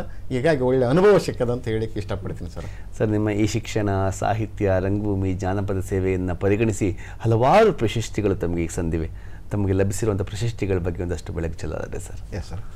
ಸರ್ ಏನಂದರೆ, ನಾನು ಕನಗಿರಿಯಲ್ಲಿದ್ದಂಥ ಸಂದರ್ಭದೊಳಗೆ ಸರ್ವೋದಯ ಸಾಹಿತ್ಯ ಬಳಗ ಅಂತ ತಿಳ್ಕೊಂಡು ನನ್ನ ವಿದ್ಯಾರ್ಥಿಗಳನ್ನ ಸೇರಿಸಿಕೊಂಡು ಒಬ್ಬ ಪತ್ರಕರ್ತ ಗಿರಿರಾಜ್ ಅಲ್ಲಾಗಿರಿ ಅಂತ ತಿಳ್ಕೊಂಡು ಏನಂತಂದ್ರೆ ಅವ್ರನ್ನ ಕಾರ್ಯದರ್ಶಿ ಮಾಡಿಕೊಂಡು ನಾನು ಅಧ್ಯಕ್ಷನಾಗಿ ಪ್ರತಿ 15 ದಿವಸಕ್ಕೊಮ್ಮೆ ನಮ್ಮ ಸಾಹಿತ್ಯ ಚಟುವಟಿಕೆಯನ್ನು ಮಾಡ್ತಾ ಇದ್ವಿ ಸರ್. ಹಾಗಾಗಿ ಏನಂತಂದರೆ ರಾಜ್ಯದ ಬೇರೆ ಬೇರೆ ಭಾಗದಿಂದ ಸಾಹಿತಿಗಳನ್ನ ಕರೆಸ್ತಿದ್ವಿ. ಆ ಚಟುವಟಿಕೆ ನಡೆದಾಗ ನನಗೆ ಹಲವಾರು ಸಂಘ ಸಂಸ್ಥೆಗಳು ಏನು ಮಾಡಿದ್ವು ಅಂದರೆ ಪ್ರಶಸ್ತಿ ಪುರಸ್ಕಾರಗಳನ್ನು ನೀಡಿದ್ವಿ ಸರ್. ನಾನು ಹೆಚ್ಚಾಗಿ ಏನಂತಂದರೆ ಈ ಪ್ರಶಸ್ತಿ ಪುರಸ್ಕಾರಗಳಿಗಿಂತ ಸೇವಾ ಮನೋಭಾವನೆ ಇರಲಿ ಅನ್ನುವಂಥದ್ದೇ ಇತ್ತು. ಹೀಗಾಗಿ GS ಗೋನಾಳ್ರವರು, ಮತ್ತೇನಂತಂದ್ರೆ ನಮ್ಮ ಸಿ.ಕಾ. ಬಡಿಗೇರವರು, ಆಮೇಲೆ ನಮ್ಮ ವಿಶೇಷವಾಗಿ ರಾಜ್ಯ ಮಟ್ಟದ ಒಂದು ಪತ್ರಿಕೆ ಸರ್, ಅದು ಆ ಪತ್ರಿಕೆ ಅವರು ಏನು ಮಾಡಿದ್ರು ಅಂದರೆ ನನಗೆ ಒಂದು ಉತ್ತಮವಾಗಿರ್ತಕ್ಕಂಥ, ಅದ್ಭುತವಾಗಿರ್ತಕ್ಕಂಥ ಏನಂತಂದರೆ ಪ್ರಶಸ್ತಿಯನ್ನು ಕೊಟ್ಟರು. ಅಲ್ಲಿಂದ ಬೇರೆ ಬೇರೆ ಸಂಘ ಸಂಸ್ಥೆಗಳು ಕರ್ನಾಟಕ ಸೇರಿಯನ್ನು GS ಗೋನಾಳ್ ಕೊಟ್ಟರು. ಆಮೇಲೆ ಇವ್ರು ಏನಂತಂದರೆ ಮಹೇಶ್ ಸುರ್ವೆ ಅವರು, ಆಮೇಲೆ ಅಂತಂದ್ರೆ ಅವರೆಲ್ಲರೂ ಏನು ಮಾಡಿದ್ರು ಅಂದರೆ ನನಗೆ ಇದೇನಂತ ಇಟಗಿ ಉತ್ಸವವನ್ನು ಮಾಡಿದ್ರು ಸರ್. ಅವರು ಇಟಗಿ ಉತ್ಸವವನ್ನು ಮಾಡಿದಾಗ ಆ ಇಟಗಿ ಉತ್ಸವದ ಸಮ್ಮೇಳನದ ಸರ್ವಾಧ್ಯಕ್ಷನನ್ನಾಗಿ ಕೂಡ ನನಗೆ ಮಾಡಿದರು. ಸೊ ಹೀಗಾಗಿ ಏನಂತಂದರೆ ಆ ಎಲ್ಲ ಪ್ರಶಸ್ತಿ ಪುರಸ್ಕಾರಗಳನ್ನು ಒಂದು ಪಟ್ಟಿನೇ ಇದೆ. ಅವನ್ನೆಲ್ಲ ನೋಡಿದಾಗ ಏನಂತ, ಯಾರನ್ನು ಸ್ಮರಿಸಲಿ, ಯಾರನ್ನು ಬಿಡಲಿ ಅಂತ. ನಮ್ಮ ಜಾನಪದವಾಗಿ ಒಂದು ಗರಿತಿ ಮಾತು ಹೇಳ್ತಾರೆ, ಏನಂದ್ರೆ ಕಲ್ಲು ಕೊಟ್ಟುವಾಗ ಎಲ್ಲ ಭಾಗ್ಯವು ಬರಲಿ, ಕಲ್ಲು ಕೊಟ್ಟುವಾಗ ಎಲ್ಲ ಭಾಗ್ಯವು ಬರಲಿ, ಪಲ್ಲಕ್ಕಿ ಮೇಲೆ ಮಗ ಬರಲಿ, ಪಲ್ಲಕ್ಕಿ ಮೇಲೆ ಮಗ ಬರಲಿ, ಆಮನೆಗೆ ಮಲ್ಲಿಗೆ ಮುಡಿಯುವ ಸುಸೆ ಬರಲಿ ಅನ್ನುವಂಥ ಏನು ನುಡಿ ಇದೆ ಗರತಿ ಹಾಡಿನೊಳಗೆ. ಹಾಗೆಯೇ ಯಾರ್ಯಾರು ಪ್ರಶಸ್ತಿ ಕೊಟ್ಟರು ಅಂತ ಏನು ಇದೆ ಅಲ್ಲ ಸರ್, ಆ ಎಲ್ಲವನ್ನು ಸ್ಮರಣೆ ಮಾಡಿಕೊಂಡ್ರೆ ಭಾಳ ಅದ್ಭುತ ಅನ್ನಿಸ್ತದೆ. ಏನು ಸಂಘ ಸಂಸ್ಥೆಗಳು, ಆಮೇಲೆ ಏನಂತಂದರೆ ಅದಕ್ಕೆ ಸಂಬಂಧಪಟ್ಟಂತೆ ಆ ಹಿನ್ನೆಲೆ ಒಳಗೆ ನಮ್ಮ ಕಮಿಟಿಯವರು ಅವರೆಲ್ಲ ಏನೈತೆ ಅಂದರೆ ಒಳ್ಳೊಳ್ಳೆ ಪ್ರಶಸ್ತಿಗಳನ್ನು ಕೂಡ ಕೊಟ್ಟಿದ್ದಾರೆ ಸರ್. ಆ ಎಲ್ಲ ಪ್ರಶಸ್ತಿಗಳು ಏನೈತೆ ಅಂದರೆ ನಮ್ಮ ಅದು ಏನೈತೆ ಕನ್ನಡ ಅಮ್ಮನಿಗೆ ಸೇರಲಿ ಅಂತ ತಿಳ್ಕೊಂಡು ನಾನು ಹೇಳಿಕ್ಕೆ ಇಷ್ಟಪಡ್ತೀನಿ ಸರ್. ನಿಮ್ಮ ಸೇವೆ ಇನ್ನೂ ಮುಂದೆ ಇನ್ನಷ್ಟು ಪ್ರಶಸ್ತಿಗಳು ಲಭಿಸಲಿ ನಿಮಗೆ ಅಂತ ಹೇಳ್ತಾ, ಜಾನಪದ ಕ್ಷೇತ್ರದಲ್ಲೂ ಕೂಡ ತಾವು ಕೃಷಿ ಮಾಡಿದ್ದೀರಾ. ಆ ಜಾನಪದ ಕ್ಷೇತ್ರದಲ್ಲಿ ಮಾಡಿದಂಥ ಕೆಲಸಗಳ ಅನುಭವಗಳನ್ನ ಹಂಚ್ಕೊಳ್ಳೋದಾದ್ರೆ. Yes sir. ಈಗ ಏನಿದೆ ಸರ್ ಅಂದರೆ ಎಲ್ಲ ಈಗ ಜಾನಪದ ಒರಿಜಿನಲ್ ಕಡಿಮೆ ಆಗ್ತಾ ಇದೆ ಸರ್. ಅವು ಏನಾಗ್ಬಿಟ್ಟವು ಅಂದರೆ ಈಗ ಯಾವುದೋ ಒಂದು ರೂಪದೊಳಗೆ ಜಾನಪದ ಅಂತ ತಿಳ್ಕೊಂಡು ಜಾನಪದ ಶೈಲಿ ಒಳಗೆ ಹೊಸ ಹೊಸ ಇವು ಬರ್ತಾ ಇದ್ವಲ್ಲ ಅದನ್ನು ನೋಡಿ ಭಾಳ ಬೇಜಾರಾಯಿತು ಅಂತ. ಸೊ ಹೀಗಾಗಿ ಹಂಗೆ ಆಗಬಾರ್ದಲ್ಲ ಅಂತ ತಿಳ್ಕೊಂಡು ನಾವೇನು ಮಾಡಿದ್ವಿ ಅಂದರೆ ನಮ್ಮ ಸಾಹಿತ್ಯ ಮನೆಗೆ ಒಂದು ಶಾಲೆಗೊಂದು ಸಾಹಿತ್ಯ ಕಾರ್ಯಕ್ರಮವನ್ನು ಹಮ್ಮಿಕೊಂಡು ಜಾನಪದದ ಒಂದು ಸೊಗಡನ್ನು ಹೇಗಿದೆ ಅನ್ನುವಂಥದ್ದನ್ನು ನಾವು ಅದನ್ನು ಬೆಳಕು ಚೆಲ್ಲಬೇಕು ಅನ್ನೋ ಕಾರಣಕ್ಕಾಗಿ ಅದು ಉಳಿಬೇಕು ಬೆಳಿಬೇಕು ಅನ್ನೋ ಕಾರಣಕ್ಕಾಗಿ ಏನು ಮಾಡಿದ್ವಿ ಅಂದರೆ ಆ ಕೆಲಸವನ್ನು ಮಾಡುವಾಗ ನಮ್ಮ ಗ್ರಾಮದಲ್ಲಿರ್ತಕ್ಕಂಥವ್ರು, ನಮ್ಮ ತಾಲೂಕಿನಲ್ಲಿರ್ತಕ್ಕಂಥವ್ರು, ನಮ್ಮ ಜಿಲ್ಲಾದಲ್ಲಿರ್ತಕ್ಕಂಥ ಎಲೆಮರೆಯ ಕಾಯಿ ಅಂತಿರ್ತಕ್ಕಂಥ ಆ ಜಾನಪದ ಕಲಾವಿದರನ್ನು ಗುರುತಿಸಿ ಅವರಿಂದ ಹಾಡುಗಳನ್ನು ಹಾಡಿಸೋದು, ಅವ್ರ ಸನ್ಮಾನ ಮಾಡುವುದು, ಅವರೇನಂತಂದ್ರೆ ಅಕಾಡೆಮಿಗೆ ಪರಿಚಯ ಮಾಡುವಂಥದ್ದು, ಅವರಿಗೆ ಅಕಾಡೆಮಿಯಿಂದ ಸಿಗಬೇಕಾದಂಥ ಸೌಲಭ್ಯಗಳನ್ನು ಸೌಕರ್ಯಗಳನ್ನು ಕೊಡಿಸುವಂಥದ್ದು, ಮತ್ತು ಈ ಕಲಾವಿದರಿಗೆ ಮಾಸ್ಯಾಸನ ಬರುವಂತೆ ಮಾಡುವಂಥದ್ದು, ಇವನ್ನೆಲ್ಲ ಏನೈತೆ ಅಂದರೆ ಸಾಕಷ್ಟು ಮಾಡಿದ್ವಿ ಸರ್. ಹೀಗಾಗಿ ಏನೈತೆ ಅಂದರೆ ಈಗ ಸೋಬಾನ ಪದ ಆಡ್ತಕ್ಕಂಥವ್ರದ್ದು, ಜಾನಪದ ಆಡ್ತಕ್ಕಂಥ ಒಂದು ಭಾಗ ಅದು ಸರ್. ಅದು ಕುಟ್ಟುವ ಹಾಡುಗಳನ್ನು, ಬೀಸುವ ಹಾಡುಗಳನ್ನು, ಅಂತಿಪದ ಹಾಡುವನ್ನು ಅವೆಲ್ಲವನ್ನು ಏನು ಮಾಡಿದ್ವು ಅಂದರೆ ಒಂದು ಕಡೆ ಸಂಗ್ರಹ ಆಗಲಿ ಅನ್ನೋ ಕಾರಣಕ್ಕಾಗಿ ಒಂದೊಂದು ತಂಡವನ್ನು, ಒಂದೊಂದು ಸಂಘವನ್ನು, ಒಂದೊಂದು ಭಾಗವನ್ನು ಮಾಡಿ ಅವನ್ನ ರಿಜಿಸ್ಟ್ರೇಷನ್ ಮಾಡಿಸಿ ಅವರು ಬೇರೆ ಬೇರೆ ಕಡೆಗೆ ಸಾಹಿತ್ಯ ಸಮ್ಮೇಳನದೊಳಗಾಗಿರ್ಬೋದು, ಬೇರೆ ಕಾರ್ಯಕ್ರಮ ಜಾತ್ರೆ ಉತ್ಸವಗಳಲ್ಲಾಗಿರ್ಬೋದು, ಊರಿಸಿನಲ್ಲಾಗಿರ್ಬೋದು ಅವರಿಗೆಲ್ಲ ಹಾಡುವಂತ ಆಗಲಿ ಅವಕಾಶ ಸಿಗಲಿ ಅನ್ನೋ ಕಾರಣಕ್ಕಾಗಿ ನಾವು ಗೊರಲೆಕೊಪ್ಪದಂಥ ಊರೊಳಗೆ ಸುಮಾರು 10-12 ಸಂಘಗಳನ್ನು ಮಾಡಿದ್ದೀವಿ ಸರ್. ಅಲ್ಲಿ ಬೆಣಕೆಲ್ಲ ಒಂದು 4 ಆಗಿದ್ದವು ಸರ್ ಏನ್ರಿ. ಆಮೇಲೆ ಜೊತೆಗೆ ನಮ್ಮ ಬಾಣಾಪುರದ ಮಾಡಿದ್ವಿ ಸರ್. ರಂಗ ಕಲಾವಿದರು ಎಲ್ಲಿದ್ದಾರೆ, ಜಾನಪದ ಉಳಿಬೇಕಾದ್ರೆ ಅವರು ಕೂಡ ಕಾರಣ ತಿಳ್ಕೊಂಡು ಅವ್ರ ಮನೆಗೆ ಹೋಗಿ ಏನಂತಂದರೆ ಅವ್ರ ಕಡೆಯಿಂದ ಮಾತುಗಳನ್ನು ಹೇಳಿಸಿ, ಡೈಲಾಗ್ ಹೇಳಿಸಿ, ಆಮೇಲೆ ಅಂತಂದರೆ ಅವರು ಮಾಡಿದಂಥ ಪಾತ್ರಗಳನ್ನು ಗುರುತಿಸಿ ಅದಕ್ಕೆ ಸರ್ಕಾರಕ್ಕೆ ಏನಂತಂದರೆ ಅವ್ರು ಸಿಗಬೇಕಾದಂಥ ಸೌಲಭ್ಯಗಳನ್ನು ಕೊಡಿಸುವಂಥ ಪ್ರಯತ್ನ ಕೂಡ ನಾನು ಮಾಡಿದ್ದೀನಿ ಅಂತ ಹೇಳಿಕೆ ಭಾಳ ಅಭಿಮಾನ ಅನಿಸ್ತದೆ ಸರ್ ಏನ್ರಿ. ಅದ್ರ ಜೊತೆಗೆ ತಾವು 17ಕ್ಕೂ ವಿವಿಧ ಸಂಘ ಸಂಸ್ಥೆಗಳಲ್ಲಿ ಅಧ್ಯಕ್ಷರಾಗಿ ಬೇರೆ ಬೇರೆ ಜವಾಬ್ದಾರಿಗಳನ್ನು ಕಾರ್ಯನಿರ್ವಹಿಸಿದ್ದೀರಿ. ಈಗಲೂ ಕೂಡ ಕೆಲವು ಸಂಸ್ಥೆಗಳು ನಿರ್ವಹಿಸ್ತಾ ಇದ್ದೀರಿ. ಅದರ ಬಗ್ಗೆ ಸಂಕ್ಷಿಪ್ತವಾಗಿ ಮಾತನಾಡಿದರೆ. Yes sir. ಸರ್ ಏನಂತಂದರೆ ಮೊದಲಿಂದ ನನಗೆ ನಾನು ಓದುವ ಕಾಲ SSLC ದಾಟಿದ ಮೇಲೆ JODC ಸೇರಿದಾಗ ನಮ್ಮ ಗೋಪಾಲ್ ನಾಯಕ್ ಸರ್ ನನಗೇನು ಮಾಡಿದ್ರು ಅಂದರೆ ಇಲ್ಲ ನೀನು ಲೀಡರ್ ಆಗಬೇಕು ಅಂದರು. ನಾನು ಏನೂ ಇಲ್ಲ ಸರ್ ವಲ್ಲ ಅಂದೆ, ಕೇಳಲಿಲ್ಲ ಸರ್. ಹೀಗಾಗಿ ಅಲ್ಲಿ ನಾನು ಕ್ಲಾಸ್ ಲೀಡರ್ ಆದಾಗ ಏನಂತಂದರೆ ಜನರಲ್ ಸೆಕ್ರೆಟರಿ ಅಂತ ಮಾಡಿದಂಥ ಸಂದರ್ಭದಾಗ ನಮಗೆ JODC ಆರ್ಟಿಕಲ್ಚರ್ ಮಾಡಿದ್ವಿ ಸರ್. ಆರ್ಟಿಕಲ್ಚರ್ ಮಾಡಿದಂಥ ಸಂದರ್ಭದಲ್ಲಿ ಏನಿತ್ತು ಅಂತಂದರೆ 10 ದಿವಸ ಧಾರವಾಡದ ಅಗ್ರಿಕಲ್ಚರ್ ಯೂನಿವರ್ಸಿಟಿ ಒಳಗೆ ನಮಗೆ ಟ್ರೈನಿಂಗ್ ಆಗಬೇಕಾಗಿತ್ತು. ಆ ಸಂಸ್ಥೆಯವರು ಒಂಚೂರು ಹಿಂದೇಟ್ ಹಾಕಿದ್ರೆ ಖರ್ಚಾಗ್ತದೆ ಅಂತ ತಿಳ್ಕೊಳ್ಳೋದು ಸರ್. ಈಗ ಅದೇ ತಾವು ಇನ್ನೂ ಬಹಳಷ್ಟು ಸೇವೆ ಮಾಡೋದಿದ್ದೀರಾ. ಈಗಾಗಲೇ ಹೇಳಿದಂಗೆ ಹಲವಾರು ಸಂಘ ಸಂಸ್ಥೆ ಕಾರ್ಯನಿರ್ವಹಿಸಿದ ಸಮಯ ಮುಗಿದಿರೋದ್ರಿಂದ ಕಾರ್ಯಕ್ರಮ ಮುಗಿಸುವಂಥ ಸಮಯ ಆಯಿತು. ಇನ್ನು ಹೆಚ್ಚು ಸೇವೆ ಮಾಡೋದು ಅವಕಾಶ ಸಿಗಲಿ ಅಂತ ಹೇಳ್ತಾ ತಮಗೆ ಕಾರ್ಯಕ್ರಮದಲ್ಲಿ ಭಾಗವಹಿಸಿದ್ದಕ್ಕೆ ಧನ್ಯವಾದಗಳು ಸರ್. ಸರ್ ಧನ್ಯವಾದಗಳು. ಈ ಒಂದು ಅವಕಾಶವನ್ನು ಮಾಡಿಕೊಡ್ತಕ್ಕಂಥ ಚಂದನ TV ಅವರಿಗೆ, ಶ್ರೀಧರ BK ಶ್ರೀಧರ ಸರ್ ಅವರಿಗೆ ಮತ್ತು ತಮಗೆ, ತಮ್ಮೆಲ್ಲ ತಂಡದವರಿಗೆ ಮತ್ತು ವಿಶೇಷವಾಗಿ ನನ್ನನ್ನು ಬೆಳೆಸಲಿಕ್ಕೆ ಕಾರಣಭೂತರಾಗಿರ್ತಂಥ ಎಲ್ಲ ನನ್ನ ಗುರುಗಳಿಗೆ ಮತ್ತು ನಮ್ಮ ಸಹಪಾಠಿಗಳಿಗೆ, ಸಾಹಿತಿಗಳಿಗೆ ಮತ್ತು ನಮ್ಮ ಕುಟುಂಬದ ಎಲ್ಲ ಸದಸ್ಯರಿಗೆ, ಬಂಧು ಬಳಗಕ್ಕೆ, ತಮ್ಮ ವೀಕ್ಷಕರಿಗೆ ನನ್ನ ಅನಂತ ಧನ್ಯವಾದಗಳನ್ನು ಹೇಳಿ ನನ್ನ ಮಾತುಗಳನ್ನು ಮುಗಿಸ್ತೇನೆ. ಅದಕ್ಕೆ ಕಲ್ಲು ಕೊಟ್ಟವಂತ ಹೇಳಿದ್ರಲ್ಲ, ಅದಕ್ಕೆ ಏನಂತಂದರೆ ಏನಂದರೆ ಸರ್ ಧನ್ಯವಾದಗಳು. ಧನ್ಯವಾದ ಸರ್. ವೀಕ್ಷಕರೇ, ಇದಾಗಿತ್ತು ಇವತ್ತಿನ ಕಾರ್ಯಕ್ರಮ. ಮುಂದಿನ ಸಂಚಿಕೆಯಲ್ಲಿ ಮತ್ತೊಮ್ಮೆ ಭೇಟಿಯಾಗೋಣ. ಅಲ್ಲಿವರೆಗೂ ನಮಸ್ಕಾರ.